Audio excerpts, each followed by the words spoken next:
I'll just download the video and transfer it to audio. Cool. All right, ready? We're already live, so. We are live. Yeah, we're live. Hello. Okay. What episode is it, Brandon? I know what it is.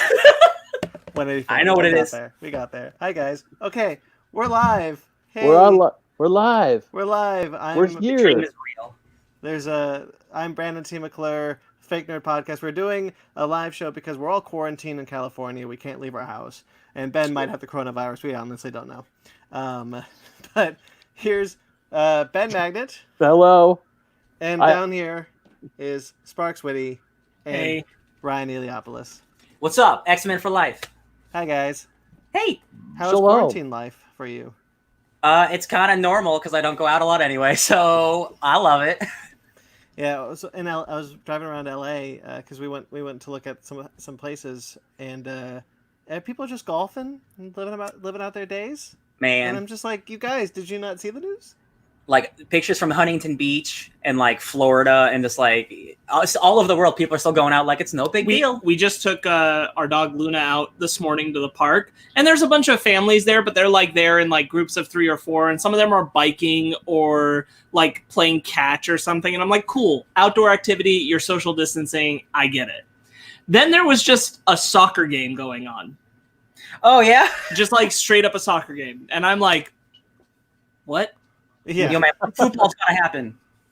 Yeah, I was just kind of like, my job had to shut down this week. They let me go, and then the next day the government said, no, all businesses, all non-essential businesses. Oh, did you work for GameStop? No. Yeah, did they keep you for a while? And so I had to. So that was kind of a whirlwind. My boss called me because he was like, "We're gonna have to let you go for the time being, but until this thing comes back." You'll be fine, but you can work tomorrow. You can work Friday. And then the government was like, no, shut it all down. Shut it all down. Lock it down. Shut it down. Yeah.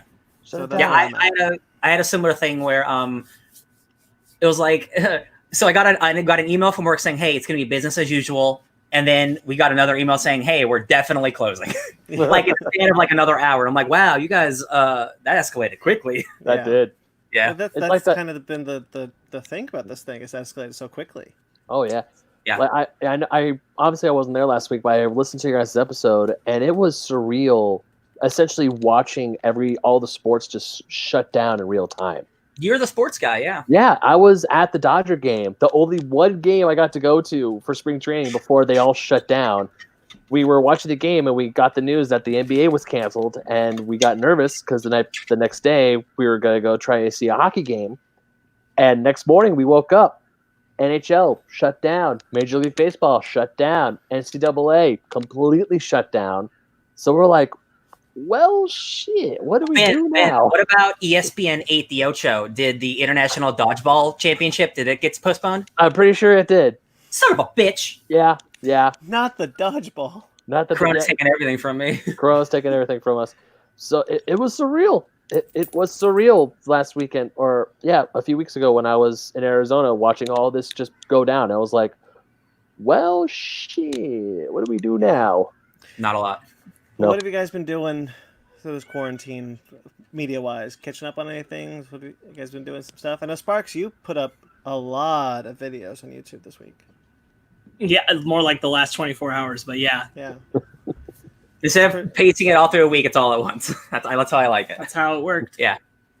Yeah. 3 episodes of Picard, so you're all the way caught up to how much you've recorded.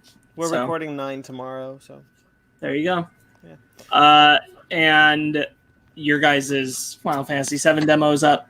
Yep. The demo is up. The and beautiful thumbnail. Sonic Mania 18's up. Yes. Yeah. Yeah, there you go. All right. And then there'll be some competitive fighting possibly happening in the next week as well. We recorded that thing. A challenge might be approaching.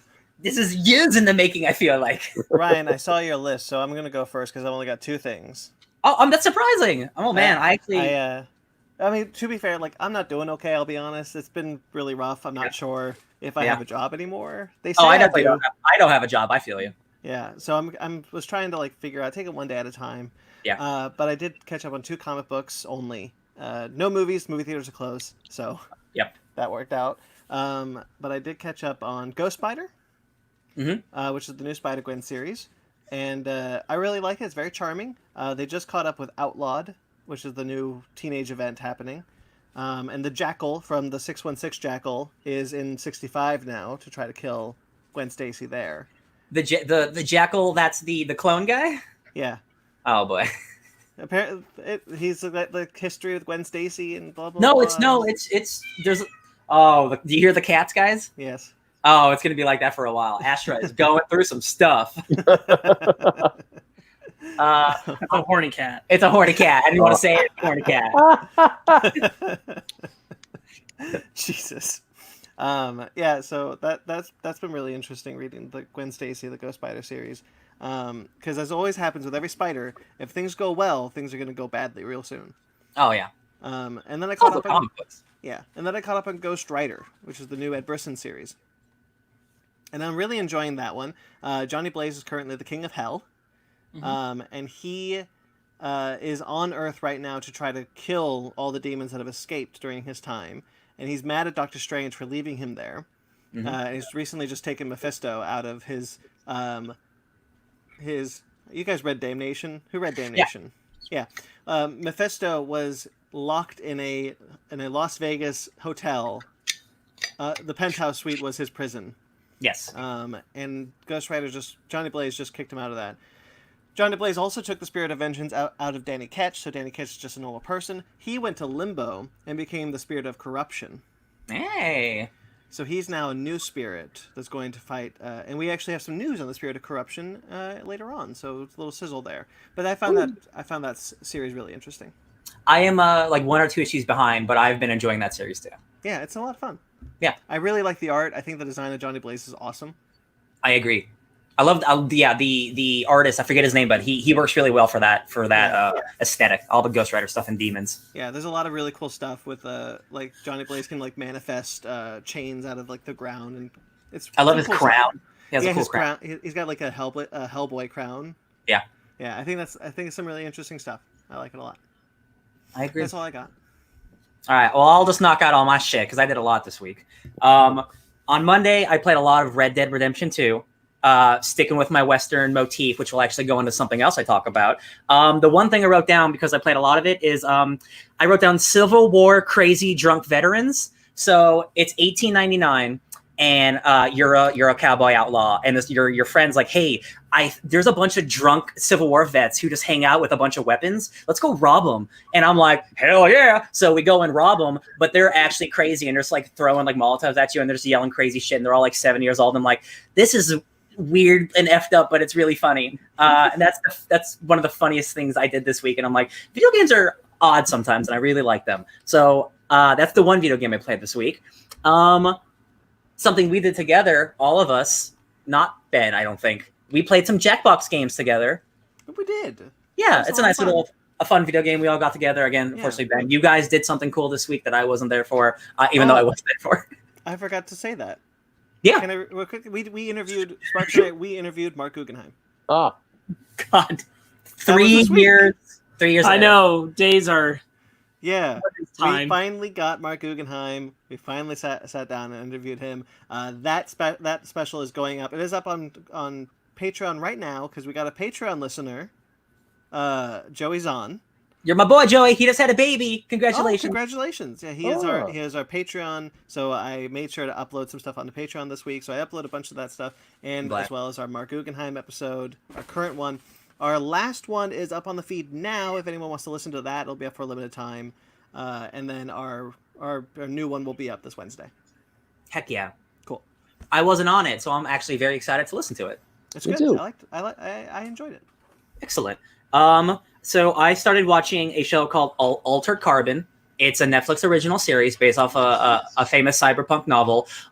Guys, that show is truly excellent, and I'm so pissed that I waited 4 years to watch it because it is so Ryan Eliopoulos. It's insane. It opens up with basically a scene from Metal Gear Solid that's amazing. It's all about It takes place hundreds of years in the future, and bodies are not bodies anymore. Everybody has a stack, which is your consciousness, and you put it into different sleeves when your body dies. It's very X-Men right now, actually. So there's so many things working for it that I love. And it has so many, it's very rated R and very mature, and it's very hard sci-fi where, like, if your child dies and you don't have a good enough insurance, they will put the sleeve into a completely different body that's like a 70-year-old person. So this family gets their daughter back, and it's like an old person, older than them. And they're like, "What is this?" I'm like, "This is the insurance. This is what you can afford." And it's Hello. a very Justin. Hey, what's up, Justin Rican? Look at that. We have our first live chat. Look at that. It's very like scary capitalism in the future, and it's very like Cyberpunk 2077, which is a game that's coming out soon, made by the guys who made The Witcher. So if you're interested in that kind of cyberpunk world, this is a very, very excellent and very expensive show. I think it's Netflix's most expensive show that they made at the time it came out. They spent a lot of money, like Game of Thrones money. Season 2 has Anthony Mackie. Yes, and it just came out, and there's the anime coming out, which has inspired me to want to watch it. So the first episode is directed by Miguel Sapochnik, who is one of the best Game of Thrones directors, and he's the guy heading the spin-off show right now, Blood and Fire. So the show looks excellent. It is awesome, and it deals with really intense stuff that I like about, like, what does it mean to be human, all that stuff that I love about Nier Automata and Westworld. So I would check out Altered Carbon. It's excellent. It's very excellent. Something I did with this guy. What? We've got the time. Dude, we got the time, actually. I'll save this one so you can talk about it. I watched A Quiet Place because we watched A Quiet Place. The second Quiet Place came out, and we're going to review it later. So I refreshed myself. Don't laugh. We saw the movie. So I watched A Quiet Place because it's been 2 years since I watched it. That movie holds up. It's a good movie. It's a hell of a good movie, you guys. Those comedians turned horror directors. They know what they're doing. God, the cats are going nuts, you guys. Oh my gosh. They're horny. Let's see. The comics I read, Hawkeye Free Fall. Guys, that is a truly excellent miniseries. They just announced it is a miniseries. It's only 6 issues. If you got the money, if comic shops are even open, please support it. It is really great. It's really funny, and the art is mwah. And it's got a great kinetic style to it. There's a great Friends joke. Clap, clap, clap, clap. Next is Thor. Thor continues to be good. I don't know what that means, Just a Rican, but I'm a box I think he's giving you a fist bump about how good Hawkeye is. Yeah, it is great. Oh, I see now. Okay. So Thor continues to be good. That's all I'll say about that. It's more just Thor hanging out with Galactus. I read Outlawed #1 because I was very excited for it because Eve Ewing is an up-and-comer that I really like. She wrote the Ironheart series. It's okay. The art doesn't really work for me. It's a little too cartoony for my taste, and that's not always a bad thing, but I do think some of the proportions of the characters don't always match. Now, Outlaws, for those of you who don't know, that's the event. That's the second event happening currently in Marvel Universe, right? It's not technically. I guess it's considered an event. I think it's like an ongoing, but it's basically teenage Civil War, where the teens are not allowed to be superheroes anymore after a big something bad happens with the teen heroes. I like the premise and I like the creative team, but I did think the first issue was pretty okay. I might give one more issue a shot because I want to like it, but I wasn't loving it. X-Force continues to be great. It has one of the greatest splash pages of all time. I'm not exaggerating. It is a truly beautiful splash page of a bunch of X-Men hanging out in this lagoon, and there's so many small moments. It was trending on Twitter because during a pandemic, you want to see some happiness, and the artist was like, hey guys, here's a really beautiful HD version of it, and I would love a poster of it. Last thing I'll talk about, except for one other thing, is I watched Doom Annihilation 2 weeks ago, and I forgot to talk about it. You did? The new I Doom did. movie? I forgot to talk about it. That is a pretty decent B movie. It's not a good movie, but the thing that it does where the first Doom doesn't is it doesn't take itself seriously, so it's a lot of fun. If it's described as like a Roger Corman like 70s exploitation, like it's silly, but it's so much more true to Doom. And I think some of the character work's actually pretty good.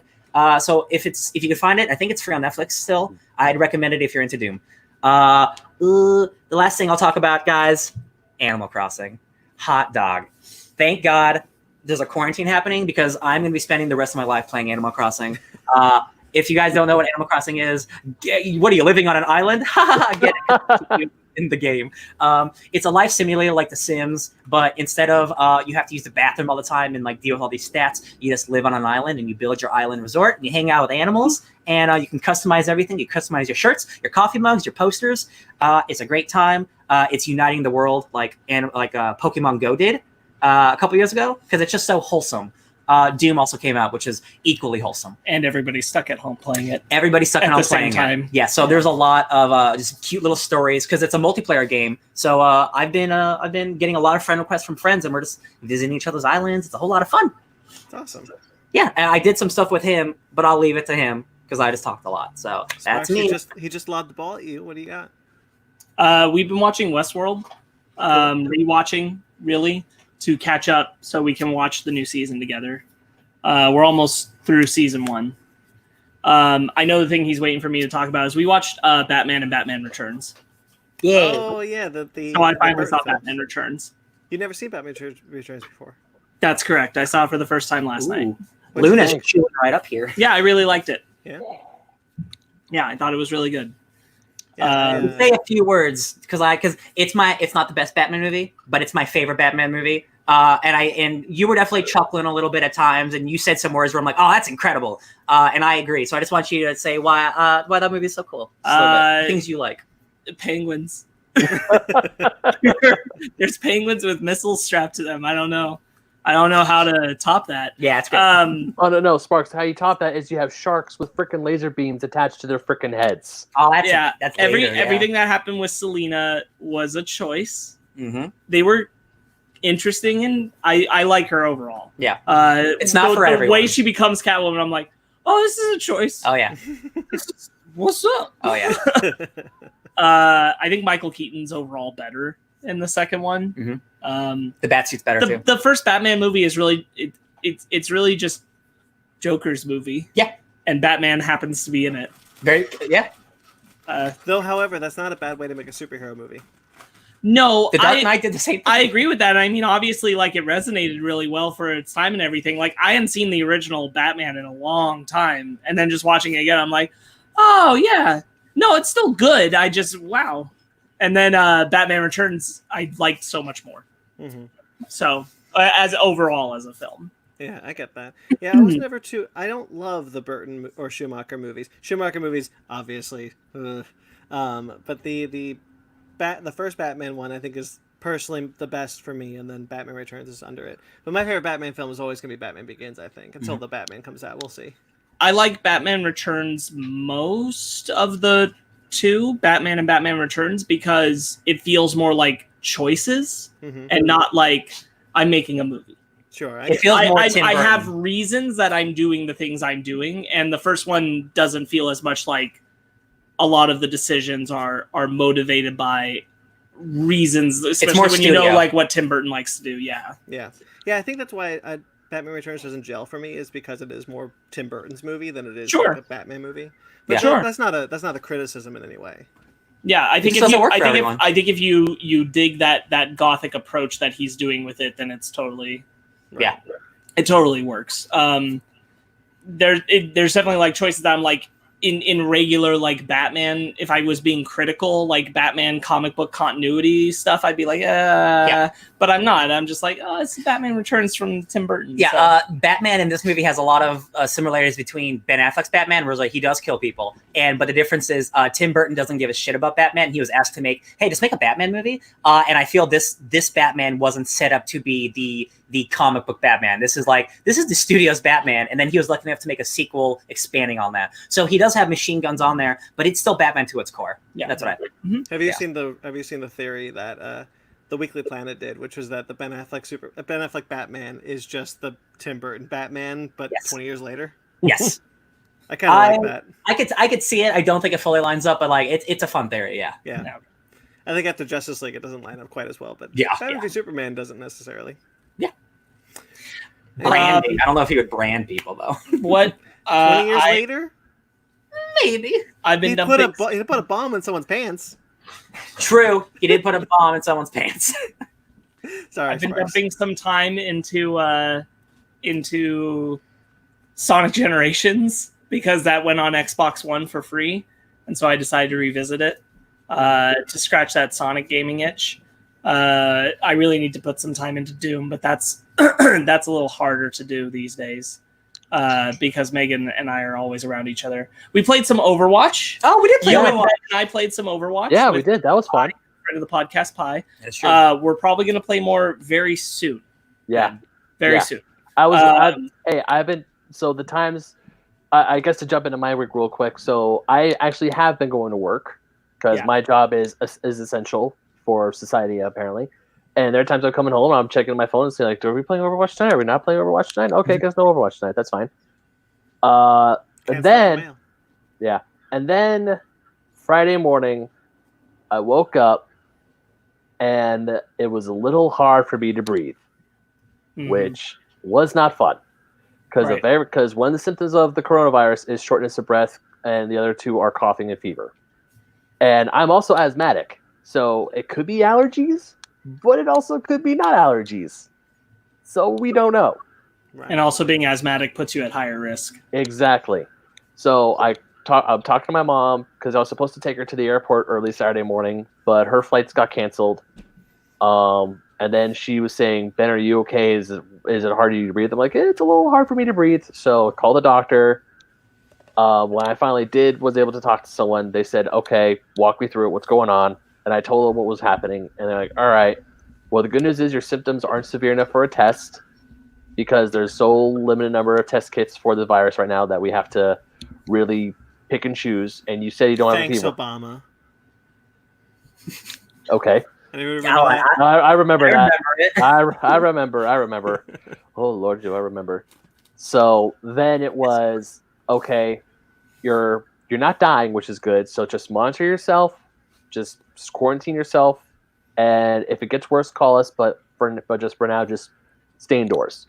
So the Right. good news is I'm feeling better. It's easier for me to breathe. It probably was just allergies, but at the same time, we still don't know because there are some rumors going around my work that aren't the best. And besides that, I've just been staying home. Fanny and I, we watched Frozen 2 on Disney Plus the other night. A movie that we watched together that I finally saw was Pet Sematary. That went up on Hulu. The remake. Oh, the remake? Yeah, the remake. We finally saw that, and it's not that good. I mean, Oh, it's okay, but it's not. I don't know. I just noticed there are times where there was like parts of it where I could tell where they where they edit it, where it's like they're supposed to be like longer pauses to build the tension up, but then it's just like I don't know. I mean, you It does are the make Stephen sense. King experts. It does make sense because he loves the original Pet Sematary so much. Like he wants to defend it. Like, no, I get it. He is the Stephen King guy. I understand.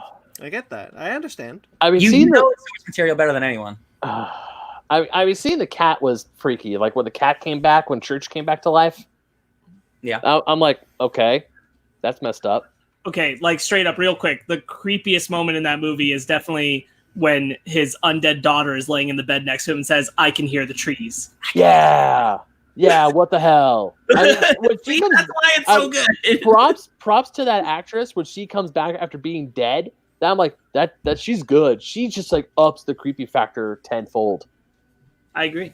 I enjoyed I that mean, movie. but besides that, it's not horrible. It's just I watched it though. That's cool. I'm glad you Alright, watched well. another horror movie though. Did you just flip me off, Brandon? No. Some other stuff I did is Megan and I caught up entirely on Steven Universe Future. It Oh. ends this coming Friday, so Nice, that's nice. brutal. That's the end of Steven for the foreseeable future. For the future. Yeah, that's going to be something. Steven is in a place. He's making some choices. Aren't we all in some ways? Ooh boy, it's hitting some emotional stuff. And I've continued watching The Office, which has been nice. Just die. No, he was covering opening his can, I think. So kept watching The Office. I got together with the guys to watch another episode of Keep Your Hands Off of Aizuken, which continues to be a really special anime. I think is really nice. And I think that's everything major media consumption wise. What about minor media? Yeah, we watched Long Shot. I mean, just for fun because Megan hadn't seen it. Shit, that was this week. Yeah, that was this week. See, I forgot Guggenheim. That was the same day. Jesus. This has been a whole week. This is the longest week of the week. Time is something right now. You're ready for 12 more weeks of it. Yeah. Time is something right now. Even today, I'm like, what day is it today? Even when I woke up, I'm like, okay, please tell me it's 10 o'clock in the morning. And then I look at my phone, it's like 2:30. I'm like, shit. Oh, we played a game of Mario Party. We played Mario Party. We played some Bobby Is You. I also did a bored and annoyed, downright nerdy talk about Star Wars. That was yesterday. Normally it's today. So Ben, I was also confused on my timing because I record that normally Sundays and it's Saturday. Now I'm doing this and I'm like, man, I'm all turned upside down. Yeah. Excuse me. Brian, you're gonna be happy. So I played some Nier Automata last night. Oh, I know. I'm definitely gonna play some more today. I voted to make you play it. Yeah, you did. Damn right you did. And also, I finally got this bad boy. Rachel Liffin's second book came in the mail when I was in Arizona, and that interview is going to happen. And also, me and Michael Carls from our friends at Downright Nerdy, we're gonna do like our own little book club thing. So I need to get into contact with them. We're gonna do 5 chapters a week. Cool. So we're gonna read the book and we're gonna talk about it. Hopefully, sometimes Rachel could be on those shows. So sometimes she might not be on it. But for now, we're still trying to figure out when we can do the first episode because I'm like 1 chapter away and I have to stop myself from reading past. Yes. Because I have a problem. Because sometimes when I get into a book that I really really like, I just keep on going and then it's like, oh, I'm at the end of the book already. Oh shit, I was supposed to stop like 20 chapters ago. Oh no. And I got my comic books before everything like closed down, so I got those to read. And yeah, I mean, I got Dune to read, so I got that. I got a lot of stuff. That's true. Good time to read Dune, Brandon. Yeah. I am. I'm like 3 chapters in. That's good. You're more chapters than I am. Yeah, same. My store didn't pick up Excalibur for me, and now they're closed. Oh no. The Starlight Citadel. I don't know what to do. The nexus of all reality in Captain Britain Corps. Oh. Order it online. Oh, I want to make sure my comic store is going to be there when this is over, so I'm going to try and get in touch with them to do shipping. So we'll see. But all right, shall we get into our news? Yeah. And we're not going to cut this time. Look at that. We're doing it live. We don't cut. We normally just play the music right now. You know what? That's true. And that's what we're going to do. Here's the music. That's not the first live podcast. It's not going to be the last live. Yeah. We do have some sad news, though, to get started with, though. I said though twice because it's very important. There's a lot of sad news today, so there were 3 deaths that happened this week unrelated to the coronavirus. Lyle Waggoner passed away this week. For those of you who don't know, he was Steve Trevor on the Wonder Woman 77 TV series with Linda Carter. He passed away this week at the age of 84. Fun fact about Steve Trevor in that show, Steve Trevor was in the first season in World War II, and then when they realized it was too expensive to do World War II, the second season was in the 1970s, and the same actor came back as the son of Steve Trevor from World War II. They're not doing that in Wonder Woman 84. That's real. That's true. That's awesome. I believe it. He was Colonel Steve Trevor Jr. in the second and third season. Of course he was. Okay. My cat's on his way. Go away. Speaking of Kate, we got cats here too, dude. It's cool. Oh, that's true. Stuart Whitman passed away. Stuart Whitman was Jonathan Kent from Superboy, the TV series Superboy. Oh, okay. All right. He passed away this week at the age of 92. Oh, that's a good long life. But I think the biggest one was Kenny Rogers. Oh, passed yeah. away this week at the age of 81. I am a big Kenny Rogers fan. I don't listen to a lot of country music, but I made a music video in high school to a Kenny Rogers song. I listen to him all the time. It's a bummer. How old was he, Brandon? Do you have it? 81. 81? Yeah, that's... Did you see the joke that's been going around about it? No. Oh, someone shared a joke that was going out right before the coronavirus hits its peak is the best know when to fold them that Kenny Rogers could have ever done. That's pretty good. Yeah, but all 3 of these people, legends. Like, it sucks. Yeah. It sucks. Bad news and top bad news. Yeah. Speaking of bad news, we have some coronavirus news. As always. Related to the comic industry, not actual what's happening news. Yeah. The comic industry is later. I have some other things before we get. I there. meant like nerd industry in general. Yes. We're not talking about the fact that we are now the third, soon to be the second highest cases in the world. Woo! Oh, We're third great. now. Oh yeah. We are third. I'm saying yeah. we're close to being second. Oh, gross. No, thank you. Well, Thanks, Florida. that's not freaking me out at all. Don't Just stay in your house. You're fine. you. All right, so some more releases were postponed this week. One of them actually kind of hit me in the moment where I was like, "Oh shit, this is bad." Spiral from the Book of Saw was pushed. It was originally going to come out May 15th. My girlfriend just squealed no. I didn't realize it was coming out so soon. Wow, it seems like Yeah. like an October movie. Antebellum was also pushed from its April 24th release date. Bummer. And Black Widow was pushed from its May 1st release date. However, no That's official statement was put out by Marvel or Disney about this, whereas other statements have been put out by others. So, some people are saying to take it with a grain of salt. However, it is very likely that it has been pushed.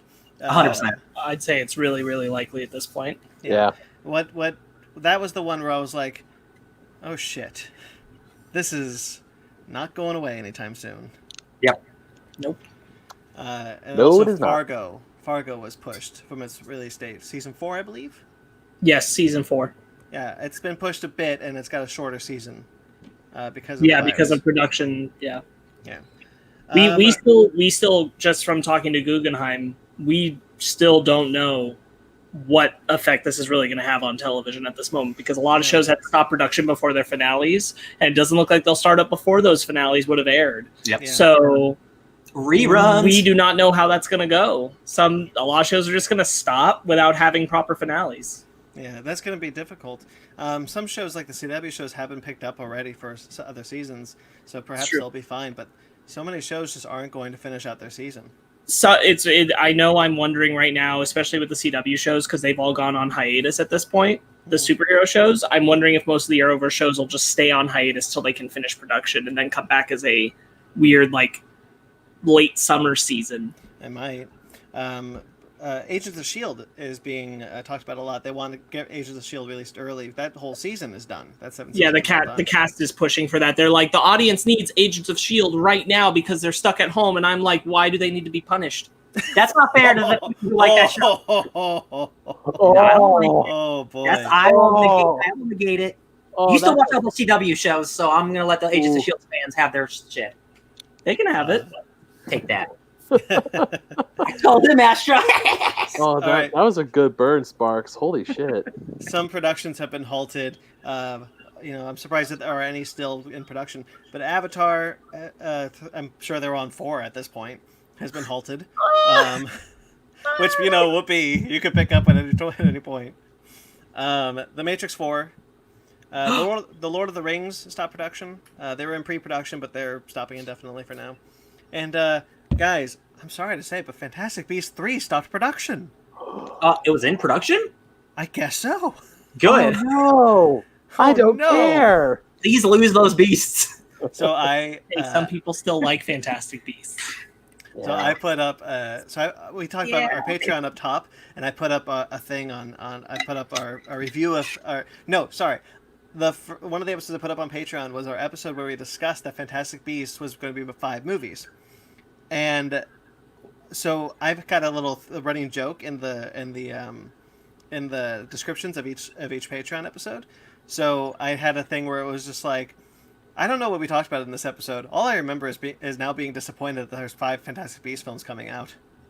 Yeah. This was 3 years ago. Anyway. Wow. So, I'm oopsie. not gonna remember if I was excited. No, was I excited for those movies before I knew anything about them? We were excited for the There was first. some amount of excitement. No, I was excited because it was like 100 years in the past. I was excited. Yeah, and then the trailer for the second one, the Comic-Con trailer, was like, yo, this actually looks pretty dope. Why can't That's we true. And then we saw it, and then Grindelwald summoned his blue as white dragon attack mode, and we all know the rest. Oh, rip. World War One. Oh, I'm not. I'm 2. I'm not crying. So, obviously, California's on lockdown. We know this. We've been, what's it called? Safer at home. Shelter in place. No, Yeah. California state is safer at home. Other places are shelter in place. Oh, I've never heard that. Interesting. Okay. Yeah, they're trying to find fancy wordage to make it not quarantine. Well, it was shelter in place until it was the whole state. Okay. Yeah. So closures have happened. AMC, Regal, Cinemark, they've closed their theaters nationwide. They are No also movies. also asking for help from the federal government to try to keep them afloat. This is going to be a huge blow to the theater industry.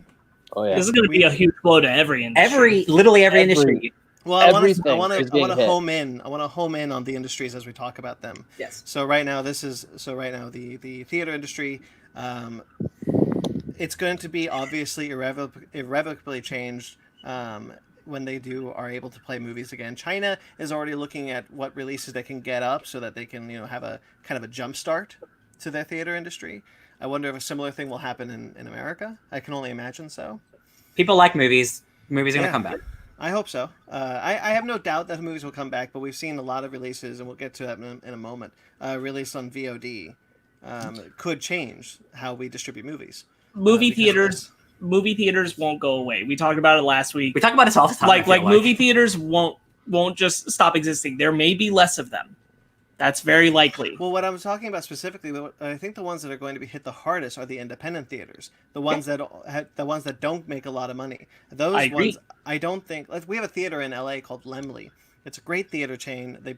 They release mostly just independent movies. I cannot see the Lemley Theater surviving at the end of this. I don't think that's possible. I hope so. I will say, living in Los Angeles, I bet it's going to be okay because it has a community that will support it. But if you live in Ohio and you're independent theater, that's going down. LA is going to be fine. I was going to suggest something more back in our hometown, Brandon, in Monterey. The Lighthouse Theater will probably go. Yeah, it's likely. I highly doubt that'll stick around. However, I bet the Ocio sticks around. I think Which they're does the more drug indie blunders. film releases. I bet the Ocio sticks around because they don't know how to put anything else there. Yeah. Whereas PG has been looking for an excuse to sell the Lighthouse. Yeah. Netflix will buy it. I think that's true. Amazon is looking to buy the Landmark Theater in LA. Fun fact. GameStop's closed eventually, finally. After Kinda. them fighting tooth and nail to stay open. Yeah. My What God. assholes. Oh no! Even as a fan, because I got a message I saw the message from the Final Fantasy VII team, and they're saying it's like, "Hey, we know what's going on. The game's not pushed, but we're still gonna try and figure out a way we can get you the game, for those who want it physically, and obviously digital. It's gonna come out digitally. It's gonna be fine." Yeah. But then when GameStop was saying, when I saw that email from GameStop, even I was pissed, and I'm like, "Okay, what the damn hell, guys?" Yeah. I joked with Ryan that I feel like they were pushing it because they knew if they shut down, they'd go to bankruptcy. Yeah. Again? And they put out their message where they finally had admitted closure, and they're like, "Look, we were fighting it because we are essential. People need our entertainment in this time of self-quarantine." And I'm like, "Bro, no." No, so here's the thing. They actually did it in a very shady way. It's not, they were not talking about video games. They specifically were talking about webcams and headphones. Those are essential to communication. They were taking the communication approach, not the video game approach at all. Video games were not even part of the equation. Wow. Because of course they're not essential. But they're like, we have to stay Wow. open. We sell webcams. So does Target. Oh, exactly. So is Target, Walmart, Best Buy, Best Buy. which has been much more obedient with all the orders and laws put in place. Here's a fun fact.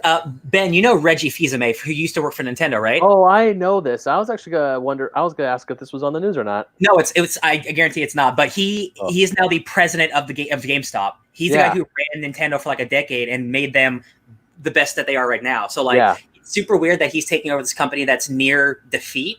So I think there's going to be a huge they wouldn't hire this guy if they weren't trying to do something big, because this guy is he's a big deal in the video game industry. So I wonder what this does to him. And the fact that they got him after he just retired from Nintendo must be something big. He got money, dude. Either they're offering a shit ton of money, like all the money GameStop can offer, and he knows that it's all obvious because he was the president of Nintendo. He had to work with GameStop once or twice in the past, so he knows how messed up that company is or they will be.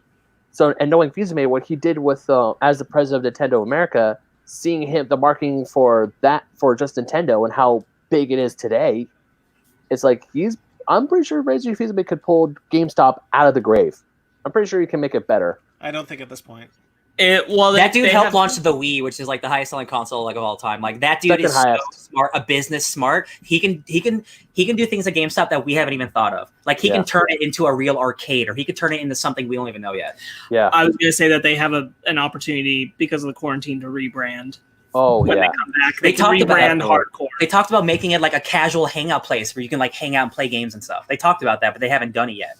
Like this would be a good time to do that. I think I've heard rumors that Barnes & Noble might start selling alcohol and they'll turn Barnes & Noble into a hangout place where that people could just go, they could drink beer. Because you know how they have Starbucks in there. And and then it's like, hey, if you like a book, you still buy it. But most of their sales are probably going to go to the beer and alcohol or the beer sales.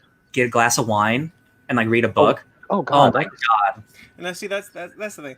Like I think Barnes and Noble are gonna be fine. I think GameStop will probably file for bankruptcy, but they'll be fine. AMC, they'll be fine. Regal, they'll be fine. Like all these big places are going to be fine. Mm-hmm.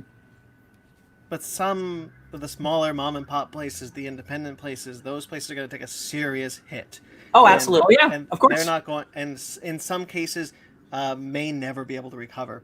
But real quickly, let's go through this. There have been some video on demand releases in regards to like, hey, everybody's at home. Why don't you watch some movies?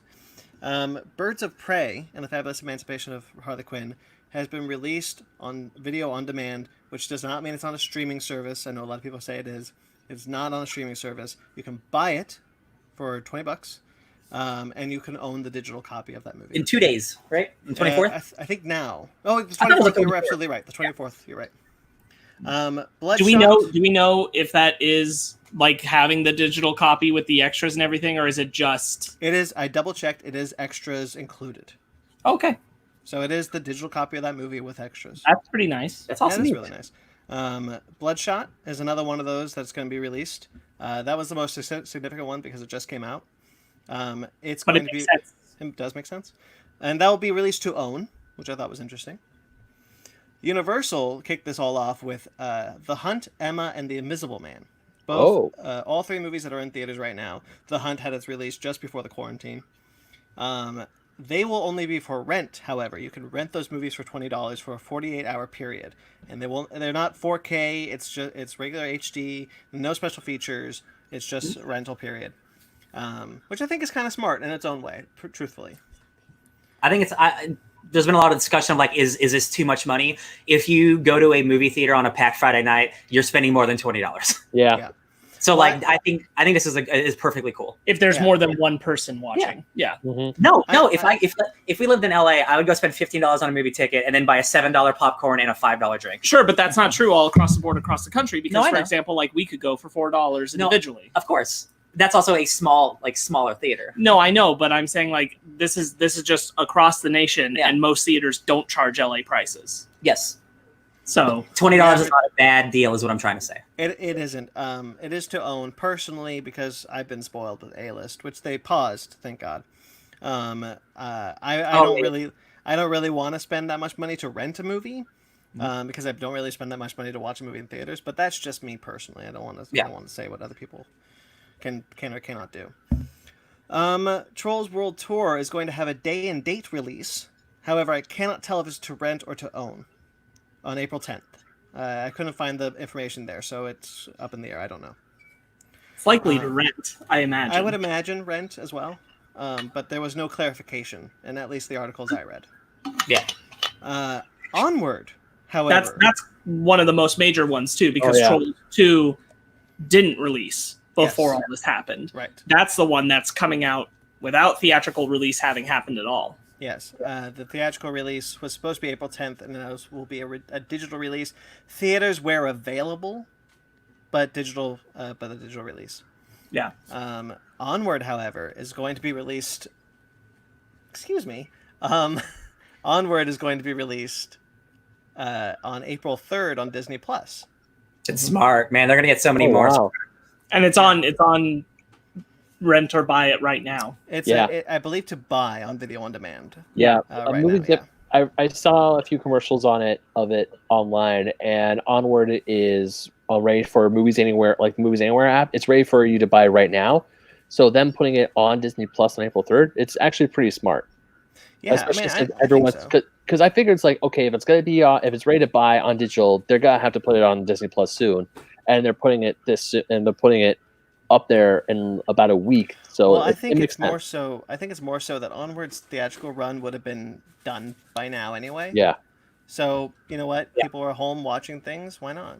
Capitalize, yeah. That's not true. Well, Onward's not by still now. going on for a while. Well, not by now, but like by the time this thing is all It's over, not making all of its who money. knows? It's not making a lot of money.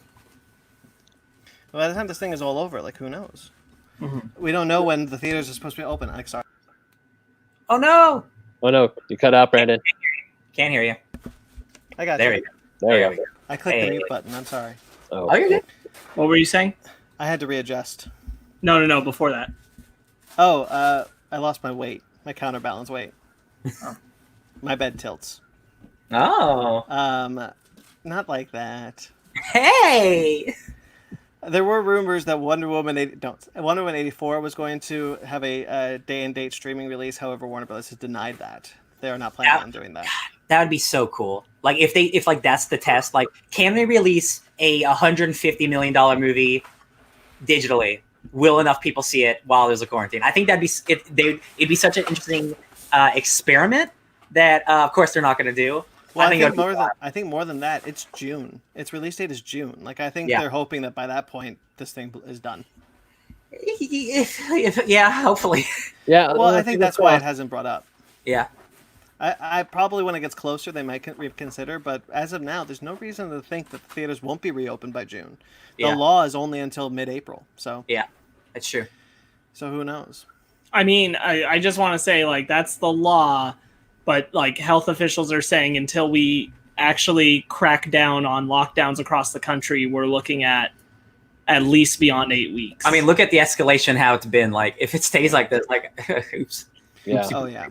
I mean, like, and I don't do that to, like, pinpoint anybody as, like, oh, you know, like, you're inaccurate or that kind of thing, but it more just how no one really knows what to do right now. Yeah. Across the board, across all industries, no one really knows how to respond to this because no one really knows what's going to be done about it.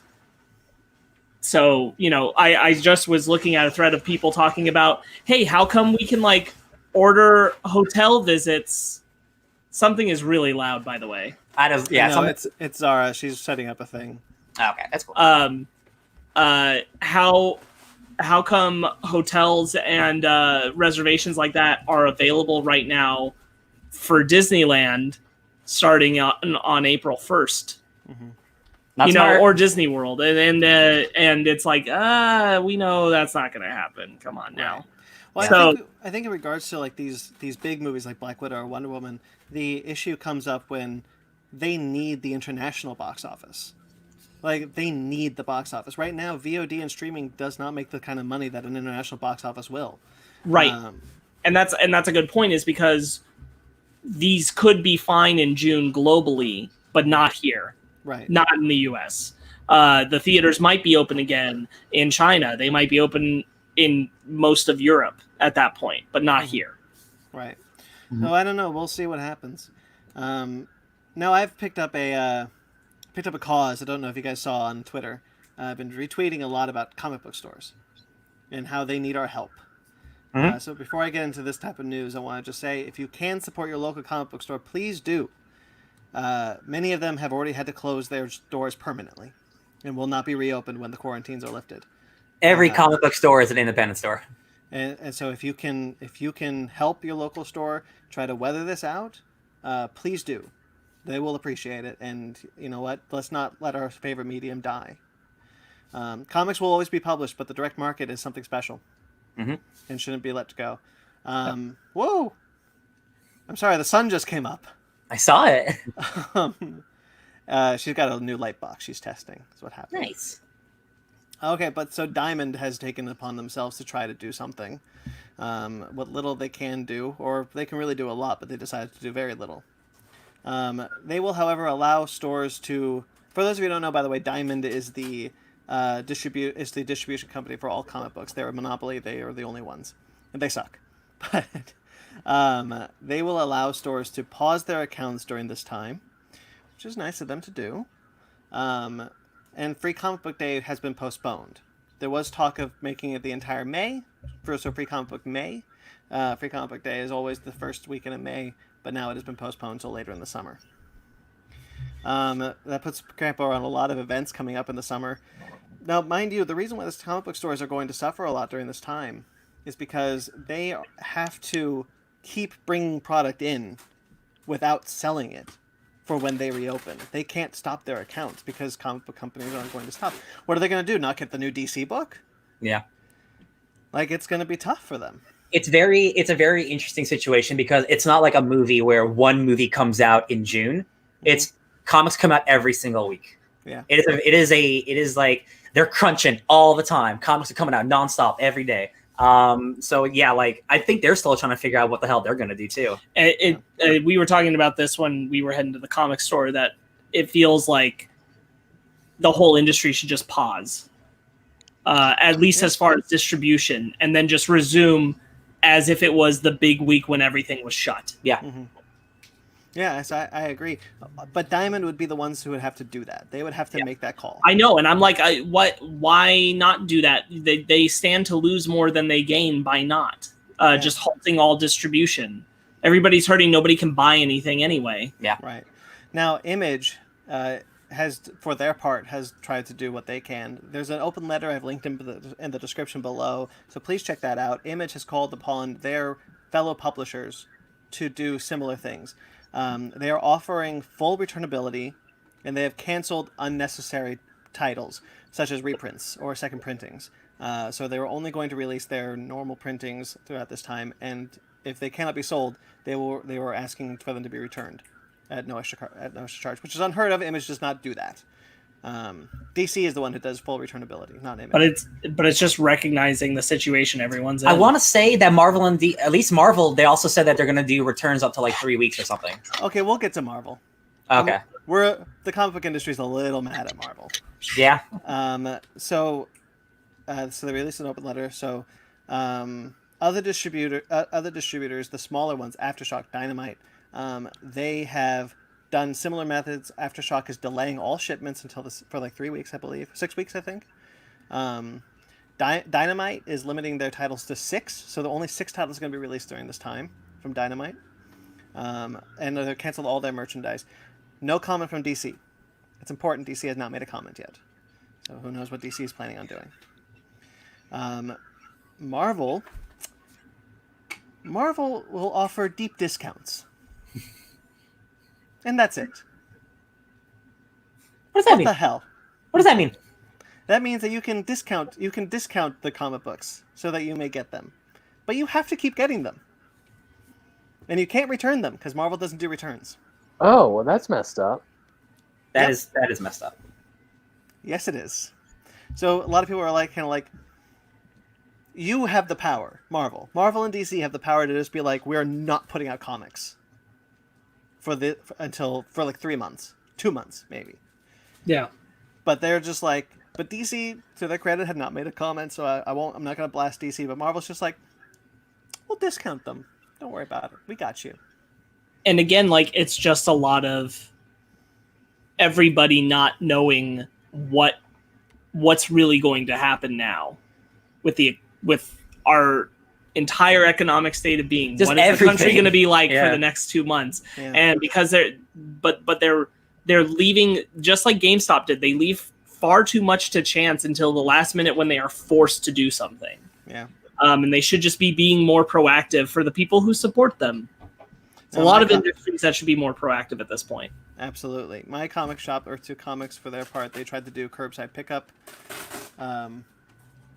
Sarah.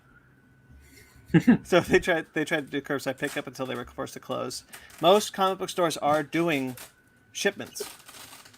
So if your comic book store is doing some shipping across their state or their city or their country, do it. Help them. Buy your pull list. That's all you need to do. That'll help big time. Yeah. They are not going to get income in, but they are going to keep getting product in. They have no choice. And a lot of them are doing like curbside pickup, or like, hey, you can buy your a lot of them will like be open and they'll just like pay for it and they'll bring it to your car. Like I've seen a lot of that on Twitter. Like it's actually kind of cute.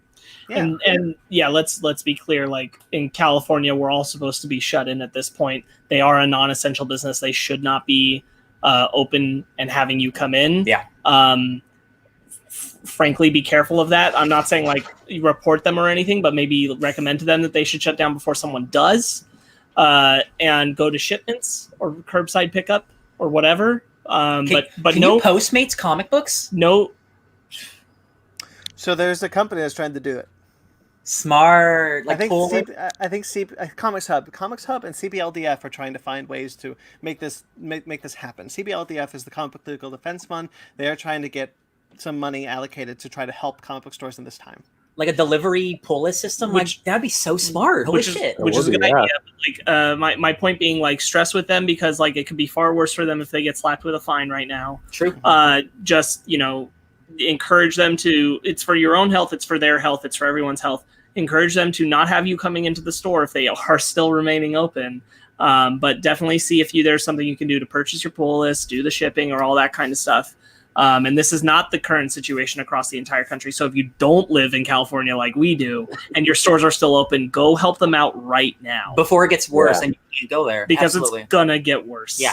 Oh yeah. If you have a pull list, the best thing you can do is just pick it up. Just pick up your pull list. Yeah. But anyway, we have some other Marvel news. Marvel has announced a couple of things for comic books. Because the comic book company's got to keep on trucking. They've announced Infinite Destinies. Infinite Destinies will be a series of annual one-shots that will be in other titles, and it will be introducing characters that are essentially living Infinity Stones. So Star, for those of you who don't know, is one. Right. So she gets one of these one-shots. However, so it's a series of one-shots to reintroduce the Infinity Stones in the Marvel Universe. So we'll start in June with Iron Man Annual Number 1. It's written by Jed McKay, who writes Black Cat right now, with art by and Hellions coming out soon. And Hellions, and with art by Ibrahim Robertson, who did Old Man Logan. Mm-hmm. That's going to introduce the character Quantum, which I don't know which stone he is. Captain America Annual Number 1, written by Jerry Duggan, Marauders and Cable, with art by Marco Castiello, who did Doom 2099. Yeah, that's good. You can keep the light on. It's going to introduce Overtime, and Overtime is the Time Stone made living. Then there's going to be in July with Thor Number 1, Thor Annual Number 1. No teams announced for these guys. But Thor Annual Number 1 will introduce the Spirit of Corruption, Danny Ketch. I just mentioned him up top. Black Cat Annual Number 2, White Fox. Don't know what that one is. August, Avengers Annual Number 1. We don't know. It's classified. Miles Morales Spider-Man Annual Number 1 will introduce Amulet. And in September, Guardians of the Galaxy Annual Number 1 will introduce a character called Prince of Power. And then Amazing Spider-Man Annual Number 2 will introduce Star. Oh, they just introduced... I didn't talk about it in what I was doing this week, but I read Guardians 3, and they just introduced a character called the Prince. Oh, I wonder if that... Because I think he's a new character, so I wonder if he's going to be in... That's the guy. Yeah, I think that's what this is. This isn't... DC did this a long time ago, similar... just making the annuals all connect into one larger story. Yeah. But I think that's a kind of cool idea. Interesting way to introduce the Infinity Stones. Yeah. It's... are these going to be... Yeah, these are separate one-shots, just tied to the books. Okay, so I have to buy like 8 new books then. Maybe well, if they're good. If they're good. Yeah, you don't have to buy them all. Yeah. I think this is an interesting idea. Each annual is going to have a backup story called Super Spy versus Super Spy, which will see Agent Coulson. I'm into this. Which will see Agent Coulson, who is the agent of Mephisto, versus Agent Fury, the agent of nothing. Sounds dope. And for those Secret Empire, Coulson died. Yep. So he's Deadpool killed him. Deadpool killed him. So Mephisto is there. Shield's gone, so Agent of Nothing. There you go. Nick Fury was also he was the Watcher on the Wall before Bucky became him. This is not the same Nick Fury. Is it Nick Fury Jr.? This is Nick Fury Jr. Then call him Nick Fury Jr., Marvel. What are you doing? Confusing me with the characters I don't... He's just Nick Fury. Yeah. I don't know what happened to Nick Fury, who is the Watcher. He's disappeared. He's Wally West right now. He's just gone. He's just He's gone. gone for now. Yeah. Last time I saw him, he was in that book with the Time Eater. Galactus's head was the Time Eater. Oh Jesus! A while ago. I wanted it to be the Ultimates, but it wasn't the Ultimates. I don't remember. I don't remember. Yeah, I it was don't an old book. It was all right. Oh, that was the one with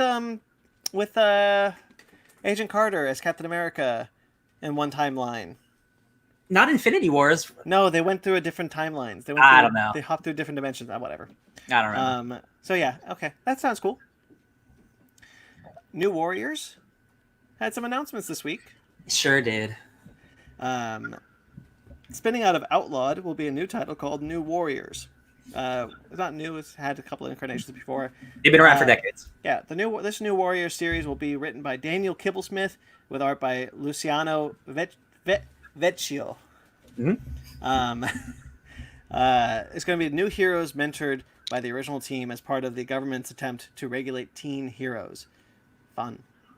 Yeah. Shall I meet the team? Yes. You want to meet the team? Yeah. All right. B Negative, who's a vampire. Bleh. Is that his blood type? And his name. Okay, Ben. Screen Time, who is a digital genius. Trailblazer, who wields a pocket dimension. And Snowflake and Safe Space, who are 9 non-binary psychic heroes. Yes. That sucks. Why does it suck? I personally don't agree with what he was saying, with what the writer said. Arguably, I'm not the audience for this book, so perhaps people will react more positive to this. Although, as I am familiar, the internet is not too happy about it. No, that wasn't like a coming at you, Brandon. No, this does suck. Yeah. No, it's two white dudes. And to be fair, Luciano, the artist, is gay, but this is two white dudes making two non-binary characters, and they're calling them Snowflake and Safe Space. And as a white dude, it's not my place to talk about these characters, but I know the vitriol online is like, this is the absolute wrong approach to take with Marvel's first characters, and their outfits are very interesting. I don't think anybody really likes it, and it's Marvel trying something, but I don't think you got the right dudes to do it. What I've noticed is that it's pissed off both liberals and conservatives. Yes. And the approach is like, all right, you call a character Snowflake in Safe Space. You're like, oh, the idea is like they're going to retake the name and use it for good. Yeah. That's not, no one likes that idea. That is not, no one likes that idea. I mean, just the idea of using those two names, it's so triggering to a lot of people. Yeah. Because they have been seen as just slurs. Oh, boy. Oh, you haven't seen this yet? No. It was all over the internet. Oh, did you just look them up? Yeah. And also, so again, like, Marvel doesn't know how to write twins. Why are they hugging? Why are they so close together? well, that's, Why are they- I don't Why know. are they really Wanda close. and Pietro? That's only in the Ultimates version, okay? Nobody cares about that version. I like them. They were cute. Pretty sure they were effing. They're cute, Brandon. They're cute. They're brother and sister. Watch Game of Thrones. Wait, they're not. They're brother and sister? I would never have known by the way they're written. That brother, let's make it out. Oh, that I saw a meme of You this just the saw other that day. I didn't realize. What the hell? This is real, Ben. Sparks is looking at some stuff for it. Tell me your thoughts now that you've looked at it. And I just was reading the tweet from Kate Leth. I personally love to see two white cis men at Marvel create a black non-binary character named Snowflake in the year of our Lord 2020. yeah, that's basically the assumption of it. Yeah. This is what And they I had guess- to say. If you don't Yeah, mind. It feels tone deaf. Yes. It does feel tone deaf, yes. I wanted to have teen characters who felt as now as the New Warriors did in 1990. The New Warriors have been zeitgeist characters from the beginning. You get edgy skateboarding Night Thrasher in the 90s and the reality TV team in the 2000s. And now in 2020, we have New Warriors who would have never grown up without the internet, and one character who appears to essentially live inside of it. That's Screen Time. Yeah. Okay, so apparently Snowflake can just create snowflakes. Yep. Like that. Well, I mean, Snowflake- the powers are never. I don't care about the powers. Do you That's know not a what? problem. Do you know what it is? I referenced it last week. Steven Universe had just introduced a non-binary character. Yeah. There was nothing in design about No. that character that immediately made them stand apart visually to be like extra colorful or flamboyant or anything. Just a person. They just look like a person and happen to be non-binary. Yeah. This feels like we gotta like make it really like bright, neon colorful, and very obvious because we're calling attention to the fact that look. And I think as people who are non-binary, which I know a few, that's not how they live their life. They don't try to call attention to like the whole idea of being non-binary. Yeah. Another issue is that when like the comic skaters or the conservatives are like, oh, you have like Miles Morales and Kamala Khan trying to take over our legacy character kind of stuff, right? That's not a good argument, right? This is a tone deaf approach, and this gives them almost ammo to be like, look what Marvel's doing. Nobody likes this. This is awful. And I'm like, I don't want to agree with you. This is not where I want to be, but like this is a bad approach to do this. And like, you definitely should not have gotten these two white dudes to do it. Like, they have so many. They just hired Steve Orlando. Like, at least like give him a shot to do it or something. I don't know, man. Like, he's also white. That's not a good one. It's absolutely correct, Sparks. It's tone deaf. Yeah. I mean, you could be white and be thoughtful. This just feels thoughtless. Yeah, it does. Yeah. This feels like we're trying to do something edgy. We're trying to do something that's going to get some clicks. We're trying to do something as if it's the year 2015, not the year 2020. Yeah. And I will say, the personality traits and the powers of the New Warriors itself, I don't have any problems with that. The New Warriors have always been like, the 90s it was edgy, and then in 2000s the New Warriors are the reason Civil War happened. They're the team with the cameras. They've always been like teenagers living in the moment, as teenagers. So like these guys having, being in the internet and stuff like that doesn't bother me, because that's what also Children of the Atom is. Children of the Atom are a bunch of teenagers who are BFFs or fanboys of the X-Men. And it's unfortunate because the hate from New Warriors has now come over to Children of the Atom. And that's really unfortunate. And Vita Ayala, she's now off of Twitter because she was getting so much hate for her book. Oh. She just left Twitter. And that pissed me off so much because she's a wonderful soul. That's never good. They are a wonderful school, excuse me. You know you've gone too far. Oh yeah. Yes. Also, just the superhero names Snowflake and Safe Space are terrible. Yeah, they are. Just as hero names. Awful names. Yeah. Just a horrendous representation. Yeah.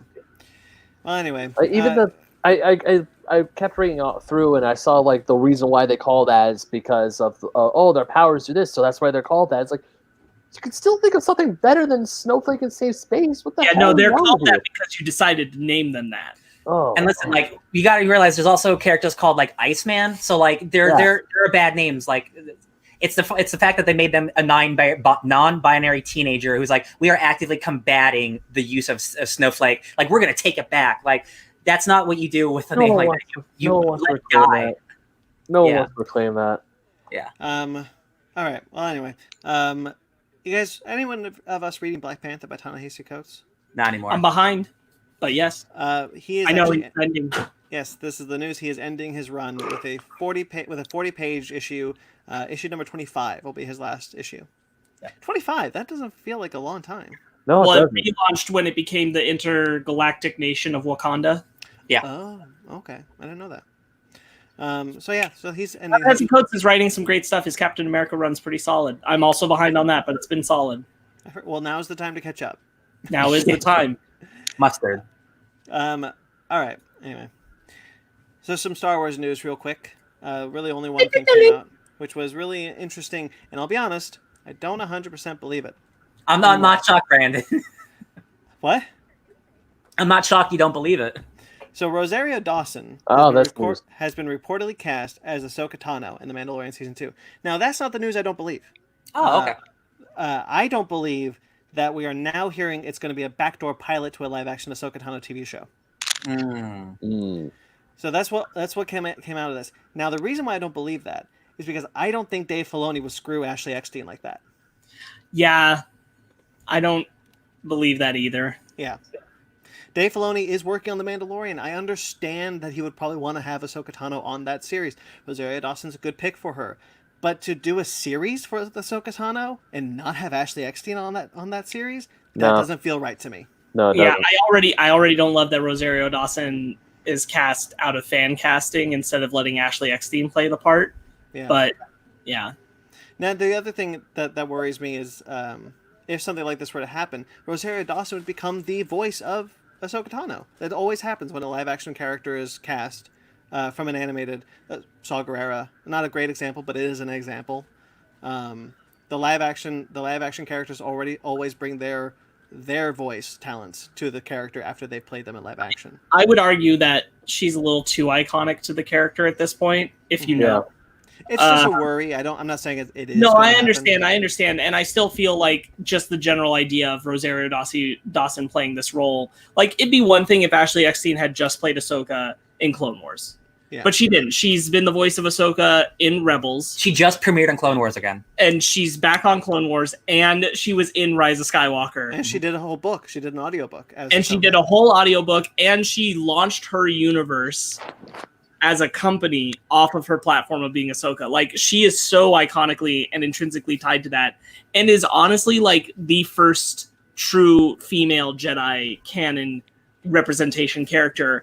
To take that away from that actress feels really dirty. I'm also sure I saw like a picture of her in cosplay as Ahsoka, and I'm like give her like an actual budget, then just she's the right age to play Ahsoka at the point in time Mandalorian would be. Yeah. She's close enough. It doesn't matter. Put her in the makeup. Rosario Dawson's cool. Yeah. It's a cool casting thing. I don't think it should be taken from Ashley Eckstein. Yeah. I agree with that, yeah. And I just don't think it's going to be I don't think that we're going to do a series of this. If there is a series with Ahsoka, it's going to be animated. Dave Filoni's going to do it. Ashley Eckstein will voice it. Mm-hmm. Right. That's what the reality is. I highly doubt that Rosario Dawson is Ahsoka for more than just Mandalorian. Right. However I still think, regardless, that we're getting live action Ahsoka is awesome. I think so too. I love that character. I mean, think, what other characters would you like to see in like The Mandalorian or something like live action? I was going to say Dr. Aphra. I think would be really cool. Oh yeah, definitely. Yeah. What's that? Did he die? That Blackford Wookiee crashed in the crash or something? Oh, Black Krasatin. Black Krasatin? Would he be alive? Mandalorian? I don't know if he's dead. He might not be. Because that dude is awesome. Yeah. He's just like no idea. Wookiee. How about old woman Asajj Ventress? Obviously. Ooh, still don't know she's dead. Cool. That's true. That'd be cool. I want Asajj Ventress live action so bad. So do I. I want to say one more thing about the Rosario Dawson. There's a lot of debate on whether or not this report is true, coming from Star Wars pundits. Yeah. I don't totally believe it. Yeah. I mean, grain of salt. If it's true, cool. I like Rosario Dawson a lot. I mean, who knows? Who knows? Until Disney Strap says smoke there's fire, Ryan. But if it is true, cool. She'll be on an episode of The Mandalorian. That'd be awesome. But I mean, I have to agree with Spark saying that they're not going to take Ahsoka away from Ashley at all. Yeah, I just feel like I think it's important just to say that this report has come out, and a lot of people are saying that like. A lot of like Star Wars pundits, a lot of people that cover Star Wars know people at Lucasfilm are like, I didn't hear this. Where'd you get this information? Okay. So there's a lot of going back and forth of whether or not this is true or not. So gotcha. Until this comes kind of some more concrete information, Mandalorian's not filming right now anyway. So yeah, I can't imagine they are. They might be. No, they're not. Yeah. So there could be just some discussions that were talked about. We don't know. Wait, Mandalorian's done filming. Season 2's done filming? Yeah, they announced that. I thought that they announced that too. Yeah, that's been done for weeks. This would be about season 3. I apparently miss every filming announcement of The Mandalorian. There was some PlayStation 5 news, Ryan. I couldn't make heads or tail of it. All the only news is that the GDC press conference that PlayStation was going to have, Sony was going to have, they just aired it with Mark Cerny, who is the architect of the PlayStation, the guy who like makes it the thing. And it was an hour-long, incredibly dry, just technical talk. It's made for GDC. It is not E3. It is a dude who is an engineer talking to a bunch of engineers about technical shit. So I watched it, didn't understand any of it, but I did watch a video after that explained it to me. So I'm going to give you the layman's terms for it. All right. Okay. Please do, because I'm curious about this. So at the end of the day, we now know the PS5 specs and the Xbox One Series X specs, and the Xbox One is 18% more powerful than the PS5. That's not that big of a deal, but that is a considerable amount. The Xbox is just more powerful in general. That's just how it is. It also speculates that the PlayStation might be cheaper, which is their way of getting more into houses instead of it being, you know, like Xbox will be 600, PS5 will be 500.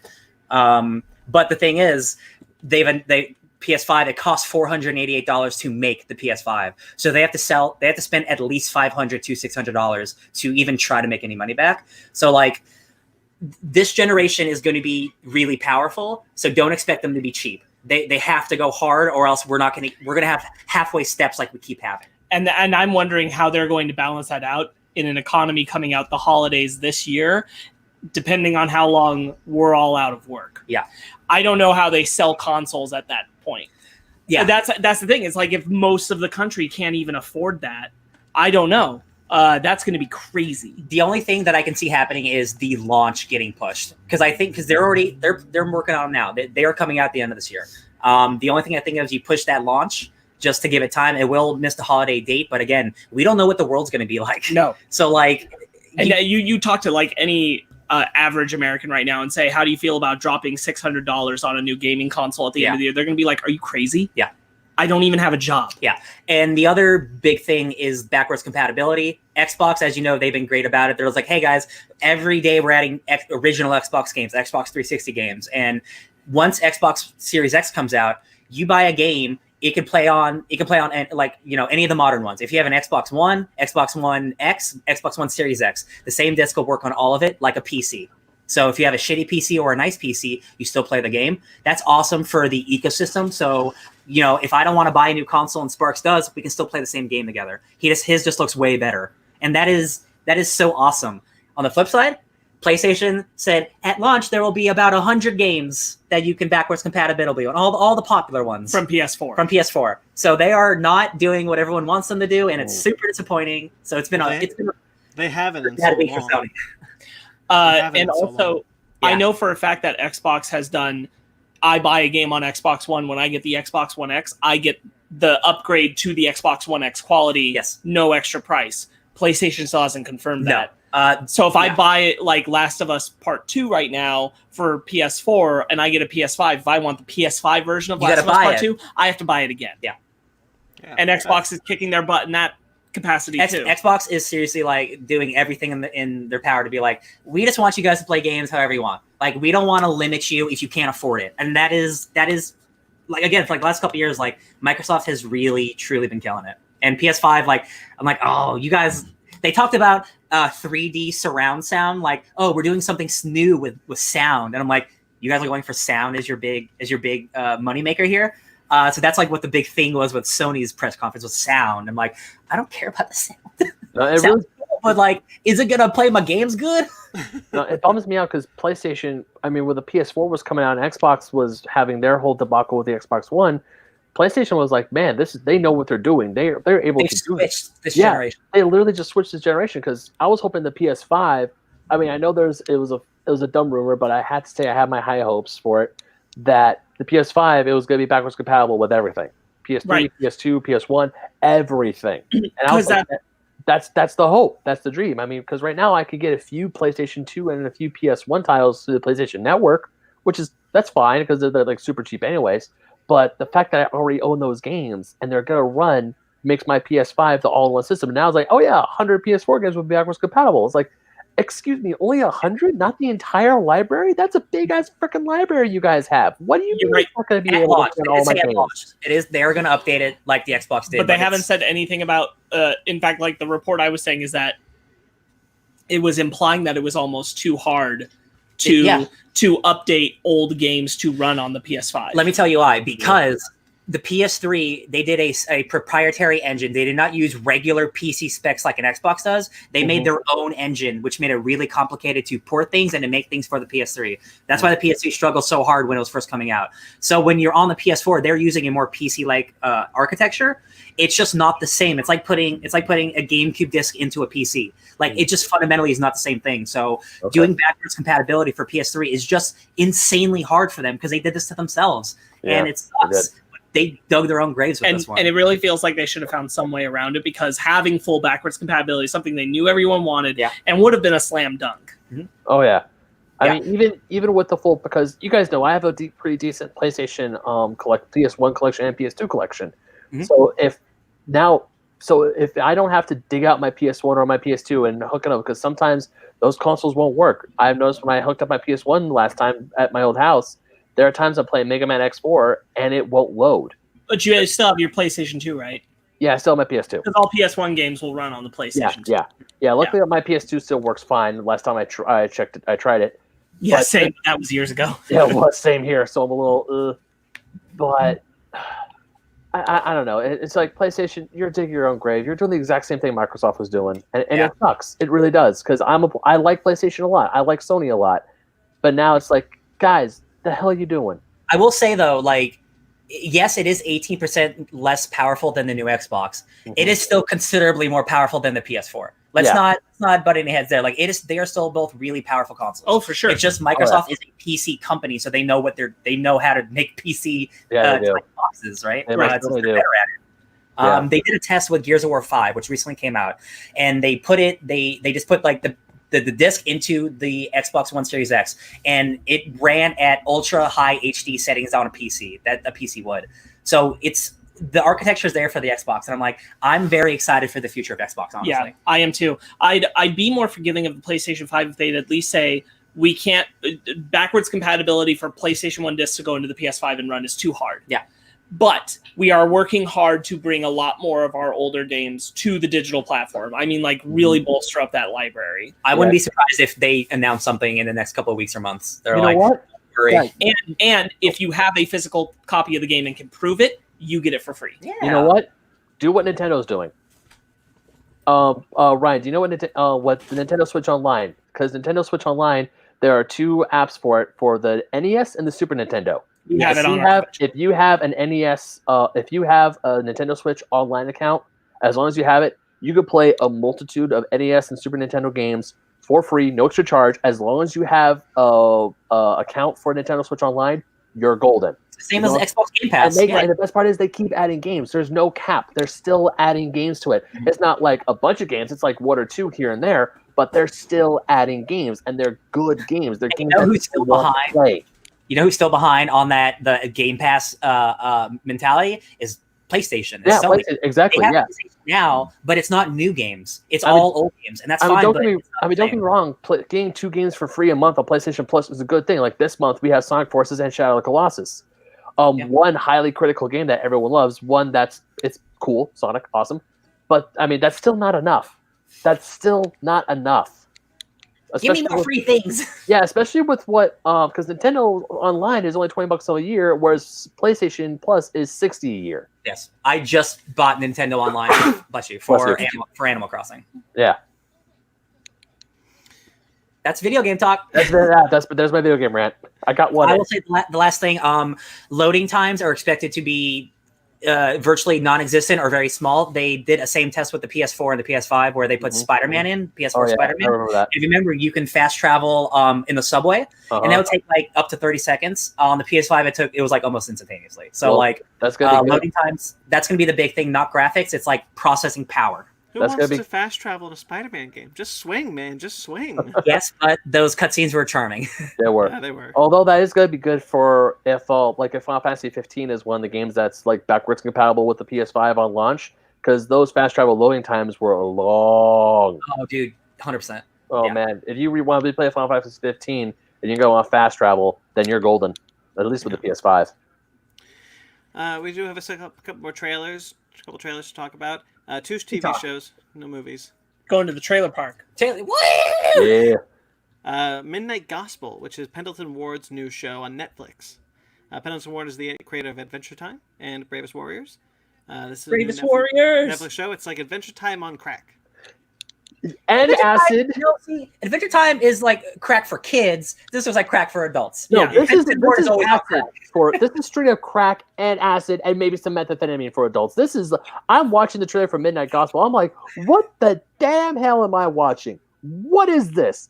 What are these shenanigans? You're watching dudes put their heads in buttholes and there's television in there or something. I don't know what that was.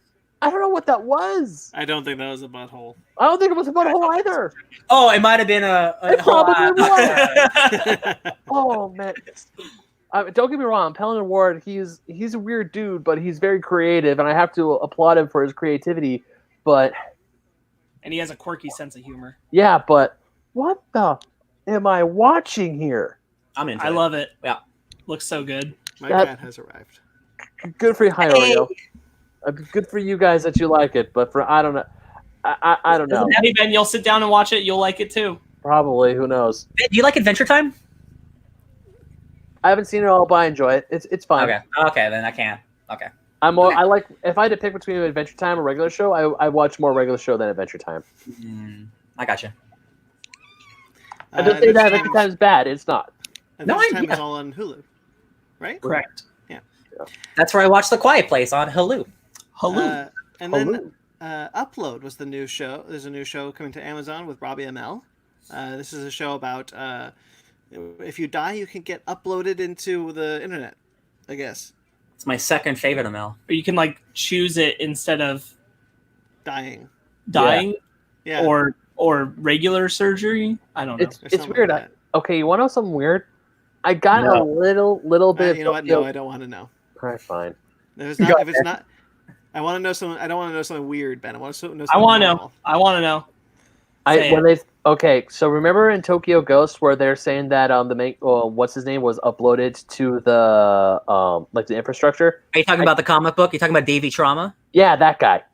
So I got a little bit of that when they're like, we can either fix you or we can upload you. What do you Way want? less murder and way less apocalypse. Way less murder, way less like screen time. But I thought this is kind of like Tokyo Ghost a little bit. I'm disappointed. That wasn't weird enough. Sorry, I can't help you with your weirdness, Brandon. I'm not Midnight Gospel here. I thought this trailer looked fine. I've never seen anything outside of like Robbie Amell being Firestorm, so I don't have an attachment to him. He looks just like a guy to me. This looks. I like the idea, but I can't. I probably won't watch it. He looks like a guy, right? He looks. I mean, tell me I'm wrong. Yeah, it feels a little bit mundane in its execution. Like the premise is so good. Like I don't feel like they're utilizing how cool their idea is, or they're at least not showing us that they are. I gotta say, like my favorite bit was just the very end when it's the kid who fell into the Grand Canyon and he's like, I saw that video, you dabbed on the way down, and he's like, yeah, that's how you get the likes. And it's funny. It's like because I was just recently at the Grand Canyon a few weeks ago and I was on the edge. Did you do a dab? I did not. Did you fall down and do a dab? I did not. I did not fall down because if I fell down, I would have died. Yeah. I thought this looked charming enough. I might give it a watch. Maybe the first episode. Yeah. There's there's a lot of stuff I think I want to watch before it, but yeah, it looks all right. Yeah. I mean, I liked it. I liked the trailer. I thought it was an interesting premise, and I'm like, you know what, I might give it a watch. If I heard good enough things about it, sure. Yeah, I get that. All right, that's all the news we got. So I guess we talked about the only movie we got to see. We are the only people in the world who got to see A Quiet Place Part 2. Mm-hmm. We got we were It came out the week it was supposed to. I don't know what everyone saw. I saw it in my $4 theater. It was great. But going to the theater was great. I haven't talked about the movie yet. So now if you guys want to skip, you can skip ahead. Of course, there will be spoilers. We'll spoil the whole movie if you want. You can't skip ahead. This is live. When you listen to this later, you can skip ahead. If you are listening to it now, sorry. Plug your ears. Plug your ears for an hour. No, half hour, 15 minutes. I don't know. Whatever. We'll see how long it goes. So let's full spoilers. Really, guys, full spoilers for A Quiet Place Part 2. Mm-hmm. So what do we think about this one? Let's go around the horn, Ben. That way, Ben. Yeah, here I am. I thought this movie was great. I mean, the opening scene was like shocking, like seeing all the aliens come down and just wreck everyone's shit. The fear, panic, the sheer panic on everyone's faces. Like the scene. I mean, it's the scene we saw in the trailer, of course, but just to see the whole scene expanded. Like when we see John Krasinski walk out, he's talking to his buddy, and they're like, "Hey, what's going on?" And Emily Blunt, her character. Hold up, I forgot her name for a hot second. Evelyn. Thank you. Yeah, Evelyn's taking the kids to school. And everyone's like, "What's going on?" Like they slowly see the descent into madness, and then the aliens show up, and like, ah! It was great. I like that. That's one of my favorite scenes in the whole movie. It's just when you see everything go to shit, it's like, all right, I can dig it. Sparks. Yeah, I really enjoyed it. I haven't seen Cillian Murphy in a movie for a while, and I thought he was doing a really good job. Yeah.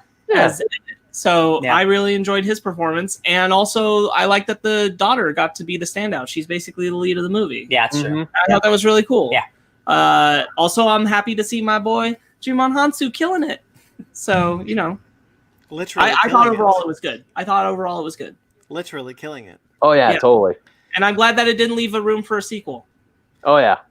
Ryan, I think I'm the odd man out here. I was pretty disappointed. I watched A Quiet Place last. I agree with Ben. I think the opening is the best part of the movie. I honestly kind of just wish it was like just that part, because I really felt that it went way too sci-fi when the first movie was really grounded. And it's just, we'll get into it when we get into major spoilers, but I just thought the ending was like, what kind of movie did you want to make, John Krasinski? And I think you guys clearly liked it, so I'm really curious what you guys have to say about this, because I thought the choice was pretty bold, but it might just be my own personal thing. I thought I was disappointed. well, when it was revealed that the aliens have the lasers coming out of their faces, I don't know what to think. I think that's like they're like the Queen, maybe, because like they didn't do that in the first movie, and that's what really bothered me. It's like, No, we got to see them in the thing, but it's kind of this weird retcon that John Krasinski was trying to. I kind of feel like this was his audition to be in Cloverfield. yeah, No, I just feel like this was them letting us see more. yeah. Yeah. I thought for me it was too much. And let me tell you the exact point I realized I didn't like this movie. So the main daughter, if you remember from the first movie, she has that Reagan. She has that device on her ear that like She sends has out a signal that like messes with the aliens, right? It's called a hearing aid. Hearing aid, sorry, but like it's like an anti-hearing aid. Like they turn it into like a weapon.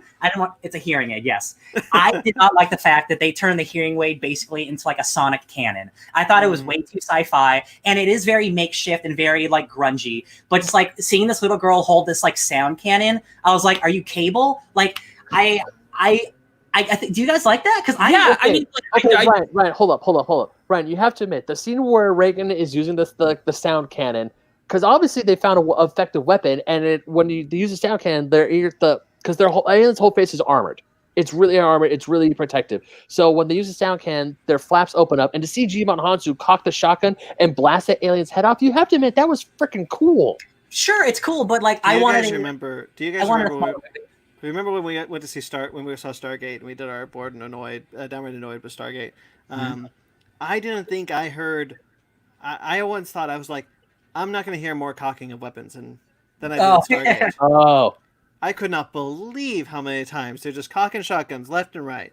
Again, the finale is, I think, too much. That's because the sound design is still meant to escalate all the sound. They're still going for that environment of how people are trying to hide from the aliens. That is a good and keep point. quiet. And look, you can't repeat the same formula of the first film. It couldn't be the exact same kind of tension. And that's why they add in things like Emmett, and Emmett not really trusting them, but also wanting to kind of be a good person because he'd given up on humanity. Okay, hold on. he also sees the baby. He sees the baby. He's like, "Oh my god, that's the whole thing." Not only that, his relationship with Regan is really good. All right, so Emmett. Yeah. So Yeah, I didn't like. It reminded me a lot of The Last of Us, and I know you guys haven't played it, but Emmett turns out to be Lee's brother, and I'm just like, this makes this world so much smaller that you happen to run into Lee's brother. I'm like, yeah, they lived in like the same area, and like we see in the flashback, he's at the beginning in the flashback with Lee. Like you don't see that in the trailer, but Emmett's there. But I'm just like, we don't need another John Krasinski. And I do like Cillian Murphy a lot, but I do feel like they needed to fill the man void when it did not need to be there. Yeah, but I don't feel like he was another John Krasinski because, he'd been estranged from the family for a while and he reconnects with the daughter more specifically than anyone else. Yeah, I guess I'm just thinking of The Last of Us. And it just brings, okay, like I grant you it's very Last of Us in the way that they handle it, but it doesn't feel like it's just retreading John Krasinski in the first film. Okay. But I did get the implication that perhaps the not the youngest child. Who was the child that died in the first one? I'm sorry, I didn't refresh. No, that was the youngest. The little because boy. the youngest is the baby in this one. Who was the child? Bo. In the first one? The boy that dies in the beginning of the first film. With Bo. the That's Bo. Oh. Didn't they imply that was actually Cillian Murphy's kid? Okay, I did not catch that. I didn't catch that either. I might not have caught it, but there was a scene where there was a lot of back talking, and it was like a pretty emotional scene. But there was a lot of people yelling. And why are you guys yelling? This is the sound. Why are you guys yelling? Exactly. And that's the reason the finale happens, and it pisses me off. But I don't know, man. I don't know. That's a good point. I didn't even think about that he would be upset with them because that was his son. Yeah, that's what I thought. I didn't catch. Okay, Is there bad editing? Kind Did I of see miss that, but something? I didn't feel like I caught that when I was watching it. No, I didn't catch I it may either. have extrapolated or something. Maybe Maybe we got to see it again. Yeah. Probably. I definitely see it again. I still think the sound design is masterful. It is Carrying over from the first one to Yes. this one. And I still think that there's that whole bit when they first meet up with Emmett and he takes them inside and they have to hide. Yeah. That is the most tense scene of the film. Again, it is really Yeah. tense. Like I am being negative, but because that first movie was like so small and grounded, and I just feel like it went a little too far in trying to build on the world. And again, because like at the end when there's like dozens of these creatures, and it's just like you have all these people shooting guns, and it's like half silent, half guns cocking. I'm just like, I feel like I'm almost watching a Zack Snyder movie, and I don't want to be mean to John Krasinski because like it's If still Zack Snyder's like aesthetic wasn't slow motion but sound. yeah. And he does incorporate a little bit of slow mo here and there, but like not enough to. Well, make okay. it, like, So the gun cocking didn't really bother me as much because they did it with purpose. yeah. Now let me explain. So obviously there's that one scene where you have like what 3 or 4 aliens or 3 or 4 monsters trying to get them in that warehouse right after they just had that big major breakthrough. Mhm. So obviously they're trying to get them in spots so Regan can use her sound can so they can get weak. So they're just going. So they're trying to mess with the ends to lure them into traps and then sound can them up, and that's where they get them. So that But part you're wasting ammo. well, they're still. But that's a lot of the way that I agree with Ben is that they were strategizing with what they Yeah. had. I mean, I grant, like maybe gun cocking isn't the go-to that they should have used. And again, I'm flip-flop on it because it is a movie built on like using sound really well. So like there are really tense moments where they have to cock the gun, but they do it silently. But just don't do 7 of it at the same time. Like it doesn't sound good to me. Well, also we did see. Also, Brandon, to your point of them wasting ammo, you did see Emmett like once he like popped his shotgun, you see a round go up and he catches it in midair and reloads it back into his rifle. That is That's kind of just- cool. That just seems like a waste of effort, though. It looks cool. yeah, It does look cool. It does look cool. It does look cool. But at least they know. At least props to John Krasinski for being like, okay, I know we see this scene a lot. There's already a round in the chamber, so let's make it so they go catch it and then reload it so they have that round back ready to attack the alien just in case they get a good shot. And credit where credit's due. I thought that this movie was going to be like an Emily Blunt vehicle, I wanted yeah. it to be, honestly. but it isn't. It's I know. Regan's, No, and I think that's really cool for that girl. It is cool. And she does a really good job. I Yo, think the part where Emily Blunt almost died, I'm like, no, Yeah. don't. I kind of wanted her to. I think I'm just okay. like imagining because I just watched it so recently last night. I think I thought I knew what movie I was getting myself into, and I guess I have to just be more open to hey, maybe we can go things a little weirder. But I just don't think the execution was there the whole time because Well, it's the it turns problem into with an action going. movie. It's the problem with doing sequels in general. You've got to. It is. You know, you always think you got to go bigger, but I don't think they needed to go bigger. Well, I agree. you know what I won't a fight on at all is that I still would have rather, I think on the whole, even though I enjoyed this, I would have rather had a film that takes place at some other point with some other group at some other place in the world Anthology. with the same thing rather than following the family. Yeah, an Like anthology. maybe That like being maybe- said, I still like what they did with the family, but that still, to me, is the better concept of what they should have pursued in a sequel is just be in a different place. Yeah. Yeah, like maybe instead of having a family out in a rural part of they don't I might have missed up, but they don't really tell what state they're in, right? Or do they? I forget. I just watched it, but I don't think they say what state they're in. No, Yeah. I don't didn't think catch they do. I didn't catch it in the second one, Like but middle instead, country feeling. but instead of like a northwest or a northern like Minnesota, Wisconsin area, you know, an area with a lot of woods. Go somewhere maybe- urban. Yeah, so yeah, but also maybe That's how I felt it.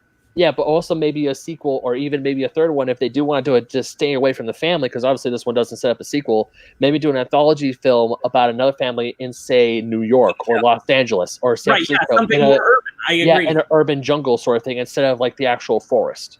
I don't really want another. Even if they did that, now I'm. But guys, listen. Now So I'm like, good. so A Quiet Place One, it ended not like a cliffhanger, but it under the impression that a bunch of aliens were coming, and Emily Blunt cocks a shotgun, and that's the end of the movie. Well, they It- finally find out how to kill them. They finally find out an official way to kill them, which is with the white Yes. noise, the high pitch, make their heads pop They make open, the sound so they cannon. could blow their heads Yes. off. I had a point and I forgot. Oh, dang. Sorry, You were Ryan. saying inciting action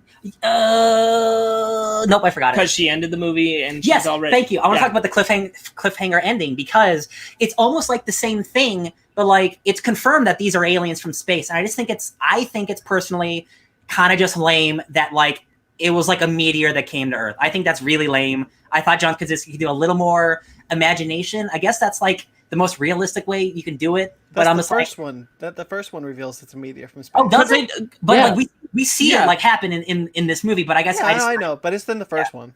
okay. I guess I just somehow missed that. Okay. Yeah. Okay. And I mean, like they're not very sentient. They Yeah. never break that. They're more animalistic in Yeah. nature. Yeah. Except for the one king or queen alien with the weird the laser laser. eyes. I don't understand what the laser was for. And it wasn't in Why the do we movie have to long go enough for me to really even like care. Because you needed something to counter the sound cannon. Yeah, that's literally the reason it exists. Yeah. Yeah, I guess. Cool. I do like the designs, like the weird, like I think that's cool. Yeah. Yeah, I was talking. Someone was like, "This is just me. All these aliens look the same." I was like, "It's because they're designed by the same person. The Cloverfield monster, the Quiet Place monster, and the Super 8 monster, are all designed by the same guy. Also, the aliens, Green Lantern. makes They're all all- designed that all by the same guy." Which Mhm. is probably why I think that this film, more than the first one, is trying to lean a little bit more heavily into its Cloverfieldness. Yeah, and Because we again, do- the cliffhanger at the end is like they're all looking up to the sky after it's a big battle, and it's a beautiful starry night. But then you start to see like flickers, and you see like meteors approaching Earth, like the final wave's coming for the sequel. And I'm like, I don't know if this movie's gonna make enough money to even. And I don't wouldn't be want surprised if on one of those meteors was the Cloverfield monster. Oh no! I wouldn't be didn't surprised. officially- I wouldn't They be didn't surprised. officially say it's a Cloverfield movie yet. Not It- yet. Not yet. I mean, honestly, anything to expand the Cloverfield franchise, I'm fine with. Yeah. I don't think Ben would be. No. I know, I but I wouldn't. mean, like, why not have another good movie in that series? It's got one. Yeah. 2. One. You One don't and a like the half. first Cloverfield? I like it less Oh! as years go by. Oh, I'm gonna say 2.5 then, because I like Cloverfield. I like Cloverfield, the Lane. 10 Cloverfield Lane, and I like half of Cloverfield Paradox. So I'll go with 2.5. 4 if there's a Quiet Place. true. Yeah. Yeah. I'm fine with Quiet Place, just staying in Quiet Place. Um, I'm We, fine. we know that it I was think originally found conceived footage as- as a genre just hasn't aged well on me. Yeah. That's that fair. could be. Yeah. I recently rewatched the first Cloverfield film. I think it's pretty good. I yeah. recently rewatched it like in the last year and a half too, and I was like, I a like lot of it. this works a lot less on me. Got Lizzie Sure. Kaplan in it. I like it.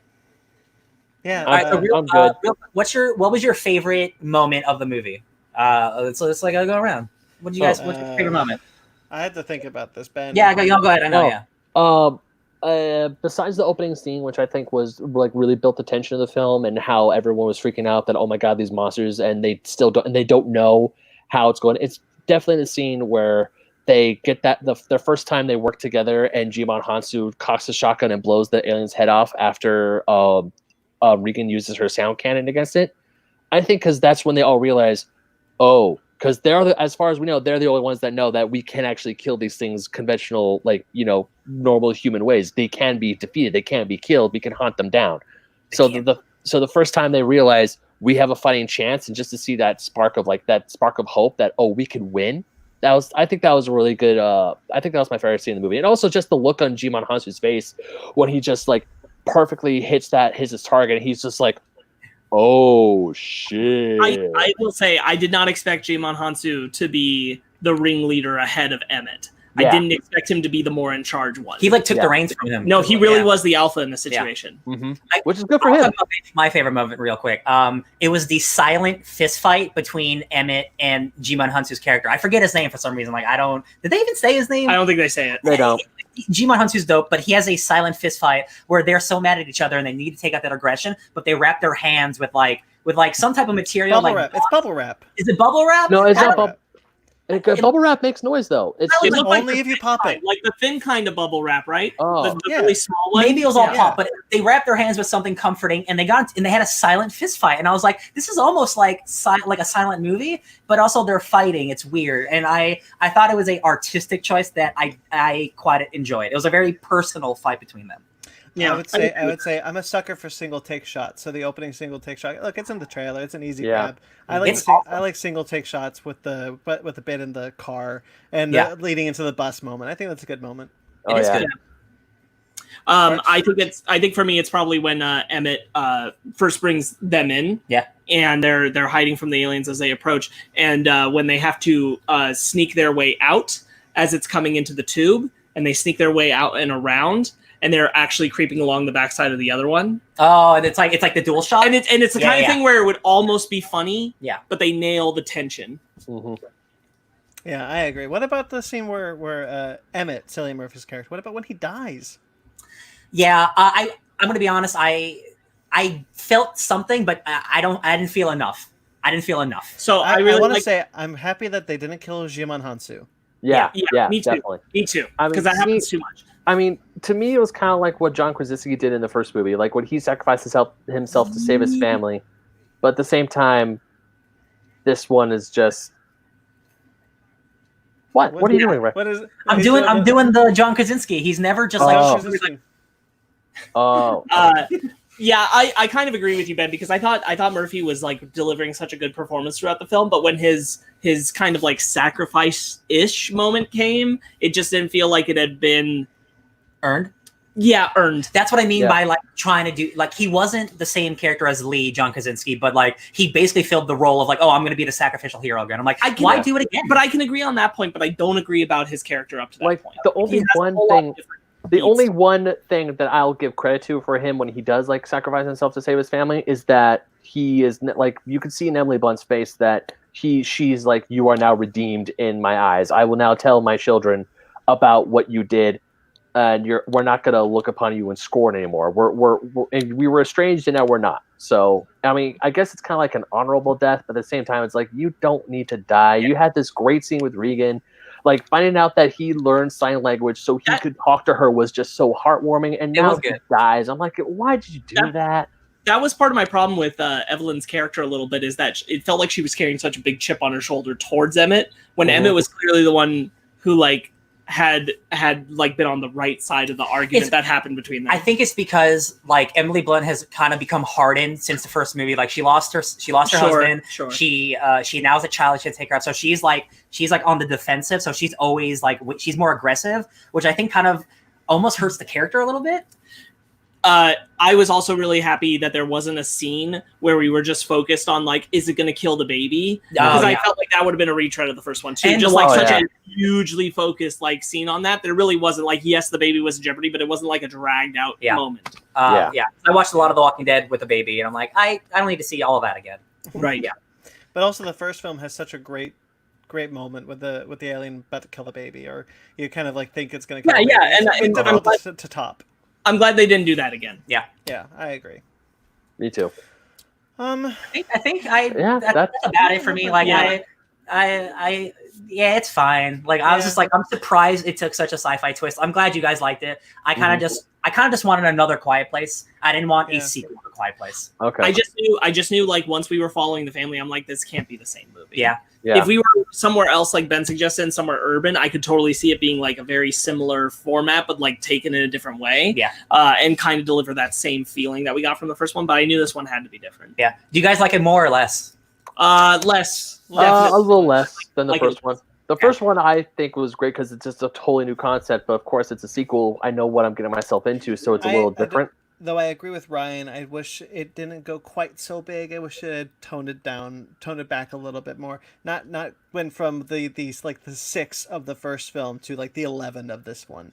Maybe like a 7 or an 8. It got just a little too much, a little too action packed for me at times. I'm just like, it's not why I came to this franchise. Right. Okay. Yeah. So what would you rate it, Sparks? Why don't you go first? Rate it. I give it a 7.5. 7.5. Yeah. Ryan?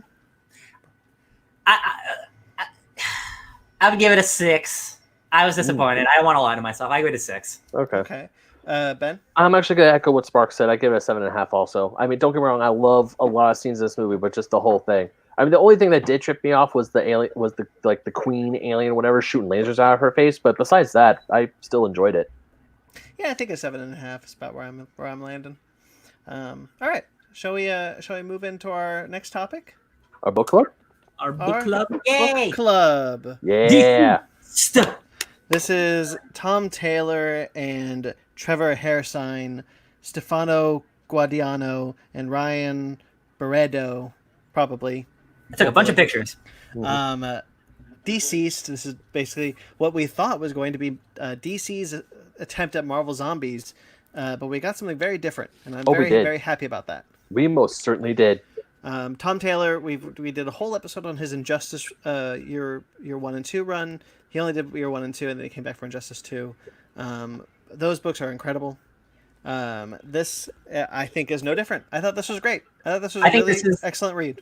I think this is better, if I'm being honest. I think Tom Taylor's only gotten better as a writer, and especially, again, as I said before, like he's the best like what if writer, the best alternate universe writer, because he knows the core of every character and he can expand on it, but in just like horrific ways, like in Injustice and DCeased. I think this book is awesome. What you got to do when you're doing like what if stories, you got to understand the core of the character, and from there you can find new places to go. And I think that's what he does really well. And I think it's exemplified in this one. If he doesn't get a Justice League book, come on, people, what are we doing? I was trying to think, like, because Tom Taylor has written a lot of like major stuff at Marvel, but he has never been given like a regular Batman or a regular Justice League like at DC. Has he? Do you know who I'd like him to write? Honestly, coming out of this, Oliver Queen. Yeah, well, that's again, he did Justice so well, and in this, like, he's got Oliver Queen's tone down, and he clearly likes the character because he's very prominent in his dialogue moments. Yeah, Dinah too, and Dinah's stuff is awesome. Yeah, like Quinn as well. Oh, I love how Harley Quinn and Poison Ivy are just straight up together in this book. I absolutely love it, and I also love how the very first time when we see Harley and Ivy, Harley's going to the Joker, and she's like, "We're done." Poison Ivy's like, "You got to break up with the Joker," and she's like, "Okay." That's great. Also, I love how when Poison Ivy tells Harley that you need to defeat your own monster, and I can't help you because I know you can do this on your own. I really like that. I thought that was great. So I really like Superman when he realizes what's going on. He realizes the screens and he switches his vision to X-ray. He's like, I'm never going to see a screen. I'm just looking at everything in X-ray. Yeah. I thought that was a really clever way to go about this. Damian's whole tragic arc. He lost his whole family. So real quick, we talked about DCeased 2 because they announced they're doing a sequel, and it had Damian as Batman, it had Green Canary. Those are all things that I thought were being introduced in the sequel. I didn't realize they were mainstays of this book. I was so happy. Like the scene when Hal with Green Lantern, Green Arrow, and Black Canary at the camp in the woods. Hal Jordan's death is... Hal Jordan's... It hurts, but then when they say Diana Lance, you have the ability to overcome great fear. Welcome to the Green Lantern Corps. I'm like, oh, shit. I gotta read this quote real quick. So yeah, they're camping, and Oliver says to Hal, "You know you're weak-willed, Hal." And Hal's like, I'm literally known intergalactically for the strength of my will. And I'm like... That's a good line. I really like the art, especially when they're infected. So the idea of this book is that the anti-life equation has evolved into this virus that is infecting people, and they like try to like claw it out of their heads. And I love the artwork where we see the claw marks in their faces, like especially on Darkseid. Darkseid's patient. Yeah. Darkseid. Yeah. We talked about it when we did it as part of the other book club, but like his whole section of him doing that and falling into the world. Yeah, like he destroys all of Apocalypse essentially. Yeah. So this book also collects A Good Day to Die, which is the one shot that has Mr. Miracle and Big Barda, as well as Booster Gold and Blue Beetle. And, I did not. Oh damn! I forgot to read. Did you guys read this one? I didn't. We didn't We didn't know it was part of it. Okay, so that's my bad. It is collected in this book, and so I didn't realize it as I was reading it. Sure. Real quickly, it is where Big Barda and Mr. Miracle go. Mr. Terrific's in it, Blue Beetle and Booster Gold, Constantine. They're all trying to like stop this thing, and they realize there's 3 ways we can do it. We can try to fix the infection, which Mr. Miracle thinks that we can do by going to Patient Zero with Darkseid. Can't go to Darkseid. So would you stop doing that? So they can't go to Darkseid. So then they try magic. So they try to go to Constantine. Constantine's like, I'm not going to help you. And then they have to go to. Then they have to try time travel. And so Booster Gold's like, okay, yeah, I can go back in time and stop this. But Wave Rider is there. And Wave Rider is an older character. Sometimes Booster Gold's future self, sometimes not. I'm not too familiar with this character. But he can observe time in a way that other characters can't. So he tries to stop Booster Gold. And it's like, I can't stop this. I can't let you stop this. And so just before Booster Gold gets into this time machine, he starts to disappear because the timeline's set and he will never be born. Damn, dog. Wow. And I thought that Damn. was excellent. Dang. I think the big moments, like the cliffhanger parts, are like some of the strongest Tom Taylor's actually ever done. Like the stuff with Superman specifically, like when he's talking to Jonathan and to Lois, and he's like, I've seen the whole universe, and you're the best thing in it. Like there was some like truly powerful dialogue between these characters. Like the stuff with Batman and Damian, it's like, man, there's some really good shit in this When book. Flash gets infected by Martian Manhunter. Oh, so Martian Manhunter in general. Oh my god. Yeah. Or when Superman realizes how he has to kill Flash. Yeah, and he's like Cyborg. He's dead, right? Yeah. He promised he's dead. Yeah. So I love, because it's not something you actually think about, like you have to quarantine the super powerful heroes or else the world's actually doomed. So the two Flashes are just hiding. They're just hiding. And Batman goes to them Superman's like, I can get you out, but you see how well everything goes. And yeah, once Superman gets hit, it is literally like the end of the world. Well, you forget about Martian Manhunter. Yeah, because Martian Manhunter is more powerful than Superman. He can turn invisible. He can infiltrate them. When he kills Lex Luthor, as soon as they were like an invisible force, I was like, oh shit, Martian Manhunter's here. Yeah, he's right. And then he infects Barry, and so it's like, we finally figure out what happens when an immovable object meets an unstoppable force. They merge. They merge, and the way that Superman kills Barry, it also infects him. It's the only way he would have gotten infected. His fingers get jammed into his stomach. He was going so fast. Yeah, I thought that was so tragic. And he tries to keep like, I just want one last moment with my family, and then I need to leave because like Superman is like going super speed, and he goes to Wally, and he's like, I need you to go get Lois to put him in the Speed Force because I'm dying and I gotta say goodbye. That was a mistake. He should not have said goodbye. Right. He should have went straight to the sun or wherever he was. Or he was going to deprive himself of oxygen. That's what yeah. And I thought that was really, when Superman is gone, that's the moment where they're just like, there is no more hope. We can't stop Superman as a zombie. It's impossible. There's a moment when Captain Atom gets infected, and by the Atom. Yeah, by the Atom, a microscopic zombie guy, right? But Superman and Wonder Woman take Captain Atom up into there, but it's not enough, and it destroys 3 cities, and including Metropolis. And my favorite Lex Luthor moment in this whole comic is he's kneeling down to Superman. And he's like, "Look what they did to our city."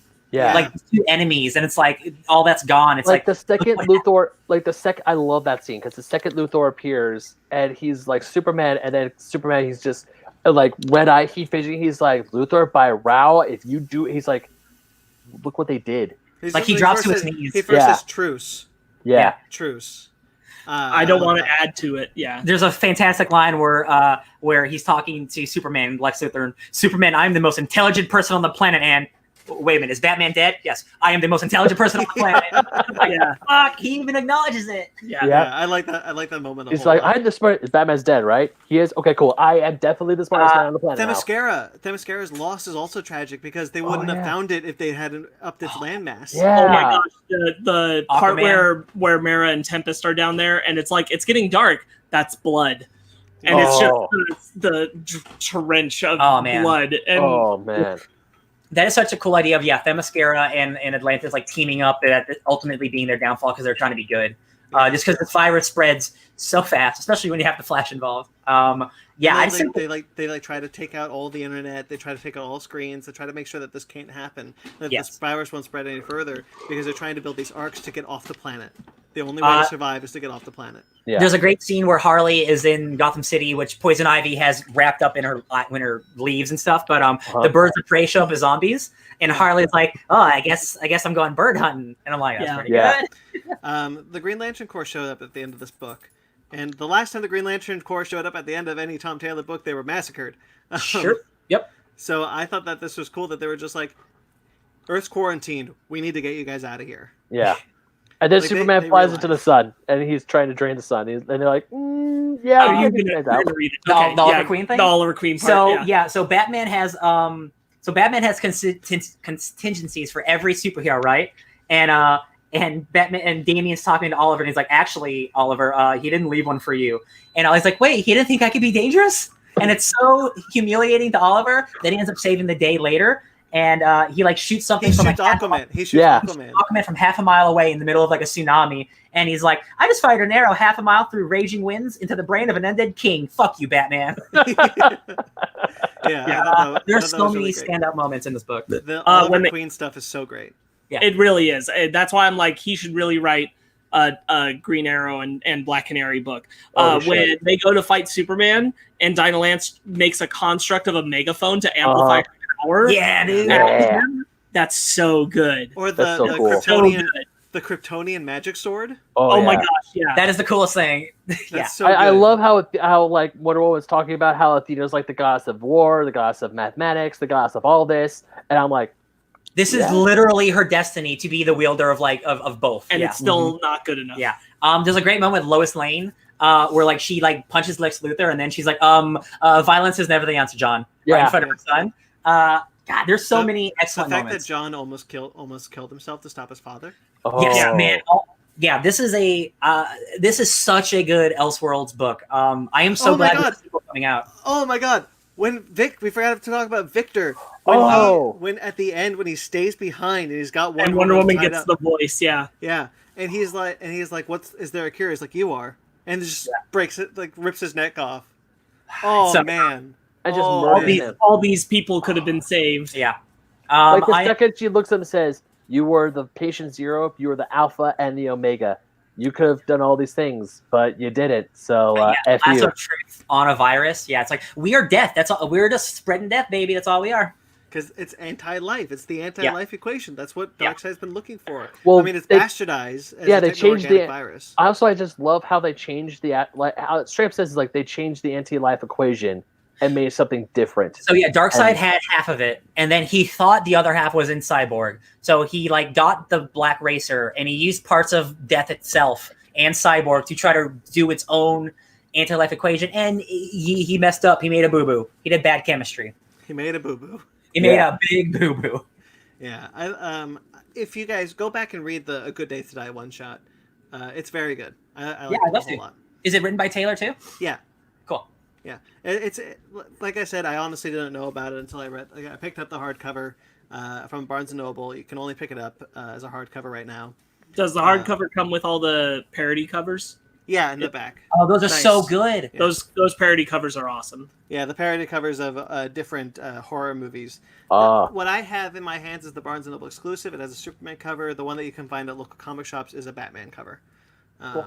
So I'm happy to pick up this hardcover. It's a gorgeous hardcover, and I can't wait to read more of this universe. I thought this was an excellent read. I loved it. I loved it. 100%. I'm gonna pick up DCeased 2. Is it called DCeased 2? So there's DCeased Unkillables, which is out right now. That's a miniseries. That's a 3-issue miniseries, and then DCeased 2 Dead Planet will be solicited. Has been solicited for June. Cool. Okay, I am gonna. But that might be delayed due Yes. to a virus. Yes. Yeah. A much Even slower when- virus. Even while I was reading this, Brandon, I thought, wow, this is actually a really good book that ties into current events. I don't know Yeah. if that was Yeah, intentional Brandon or decided not, to be but topical. yeah. Um, Yes. So Topical. yeah, the virus spread so fast. Like on the first issue, Batman like estimates like 600 million people have been affected immediately. And I'm like, When shit. when he wears the Mr. Freeze body Oh, armor yeah. to slow Oh, it down, that's awesome. yeah, The Alfred- Alfred has to kill him. Oh god. You of all people didn't deserve this. yeah. I'm This sorry, is an- son. This is an excellent book all the way through. I love the arc of Damian and Green Canary, Black Canary. I cannot wait for the sequel book. I might even, if our comic shop's open, I might just pick up the miniseries as well right now. It's on issue 2 right now. So I might just pick it up. I love it. now that I have this hardcover, I'm like, you know what? I'm gonna get them all in this beautiful, gorgeous hardcover. Yeah, that is Look cool. how- This is so nice, guys. Yeah. I like Yeah. the If- spine. Once Barnes and Noble opens up again, if I have some money left over, I might just go and pick it up because I really like that Superman cover. Yeah. Yeah, it's a hell of a book, man. I'm glad you guys liked it. Yeah. Oh, I loved it, dude. I thought it was great. Sparks. If we have no more, Sparks, your book club next. You know what it Yeah, is? it's gonna be. Sorry, hold on. It's Blackwood by Evan Dorkin and art by Veronica Fish and Andy Fish. I know you those guys might remember Evan Dorkin from Beasts of Burden. Yep. Yeah, well, of course. Blackwood takes place in the same world. There will be no connective tissues. It's not there's no crossover stuff. No animals. Evan Dorkin has just enforced that, like, straight up, He just wanted to play with the same rules of Beast of Burden, but with people who can actually like use tools. Yeah, that makes sense. Okay, cool. I'm into it. All right, so then that'll do it. As we said up top, you guys, we have our interview by Mark Guggenheim, which is up on our Patreon right now. Thank you, Hey, Brandon. I'm not a patron. Can you just send it to me so I don't spend money on myself? It'll be out on Wednesday. Oh, Wednesday. Cool. Okay. Yeah. If you are not a patron, no fear. I do not believe in paid content, exclusive paid content, especially for podcasts. Just the window. Just the window. Just kind of incentive window. It will be up on Wednesday for all of you guys to listen to. Sorry. We are next week. We're doing a review of Mulan. Yeah. Yeah. We got tickets to Mulan. We're gonna go see Mulan next Listen, week. if you're watching this or listening to this late, like, we are business as usual. Every movie that's planned to come out, we are seeing. So, like, if you guys are excited, check us out. Keep listening. We're definitely watching Mulan next week.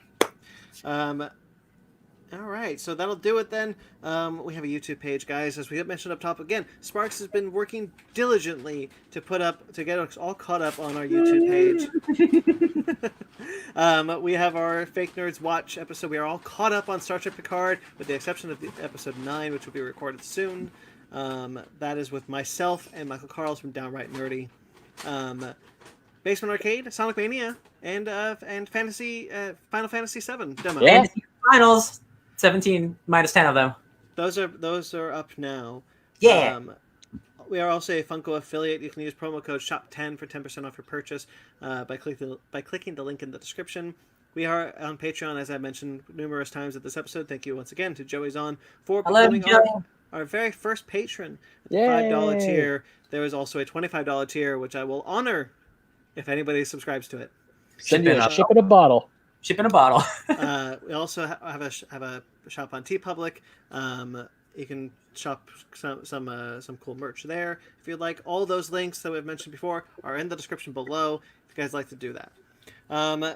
Thank you to everyone who listens. We greatly appreciate you guys listening and watching. In this case, if you guys watching this one in the rewind, Jeremy Vellucci, thank you so much for our musics, our interim musics and whatnot. You can find him at Jeremy Vellucci Keyboards. You can find Suburban Proctologist, which is a podcast, on iTunes, Facebook.com/Suburban Proctologist Official, Instagram at Subproc Podcast. Mike Matola, thank you, Mike, for all your hard work with us. Yay. We saw you on the Kelly Clarkson show, saw that whole bit. That was awesome. Yeah, that was pretty cool. Awesome. You famous. You can find him at Mike Matola on Instagram and Twitter. Twitter, Facebook, Instagram, all at Fake Nerd Podcast for us, fakenerdguys@gmail.com. Subscribe to us. Nope, sorry. I am at BT McClure on Instagram and Twitter. Ben? You can find me on the internet at BenMagnet27 on Instagram and Twitter. You can also find me writing for oldschoolgamermagazine.com. Do you have a new article up this week? Not yet. Okay. But it should be coming up soon. Then it'll be on the next episode. Sparks and Ryan? You go. You can find me staring at the ceiling and slowly slipping into madness at Sparks Woody on Instagram and Twitter, SPARKZ Woody.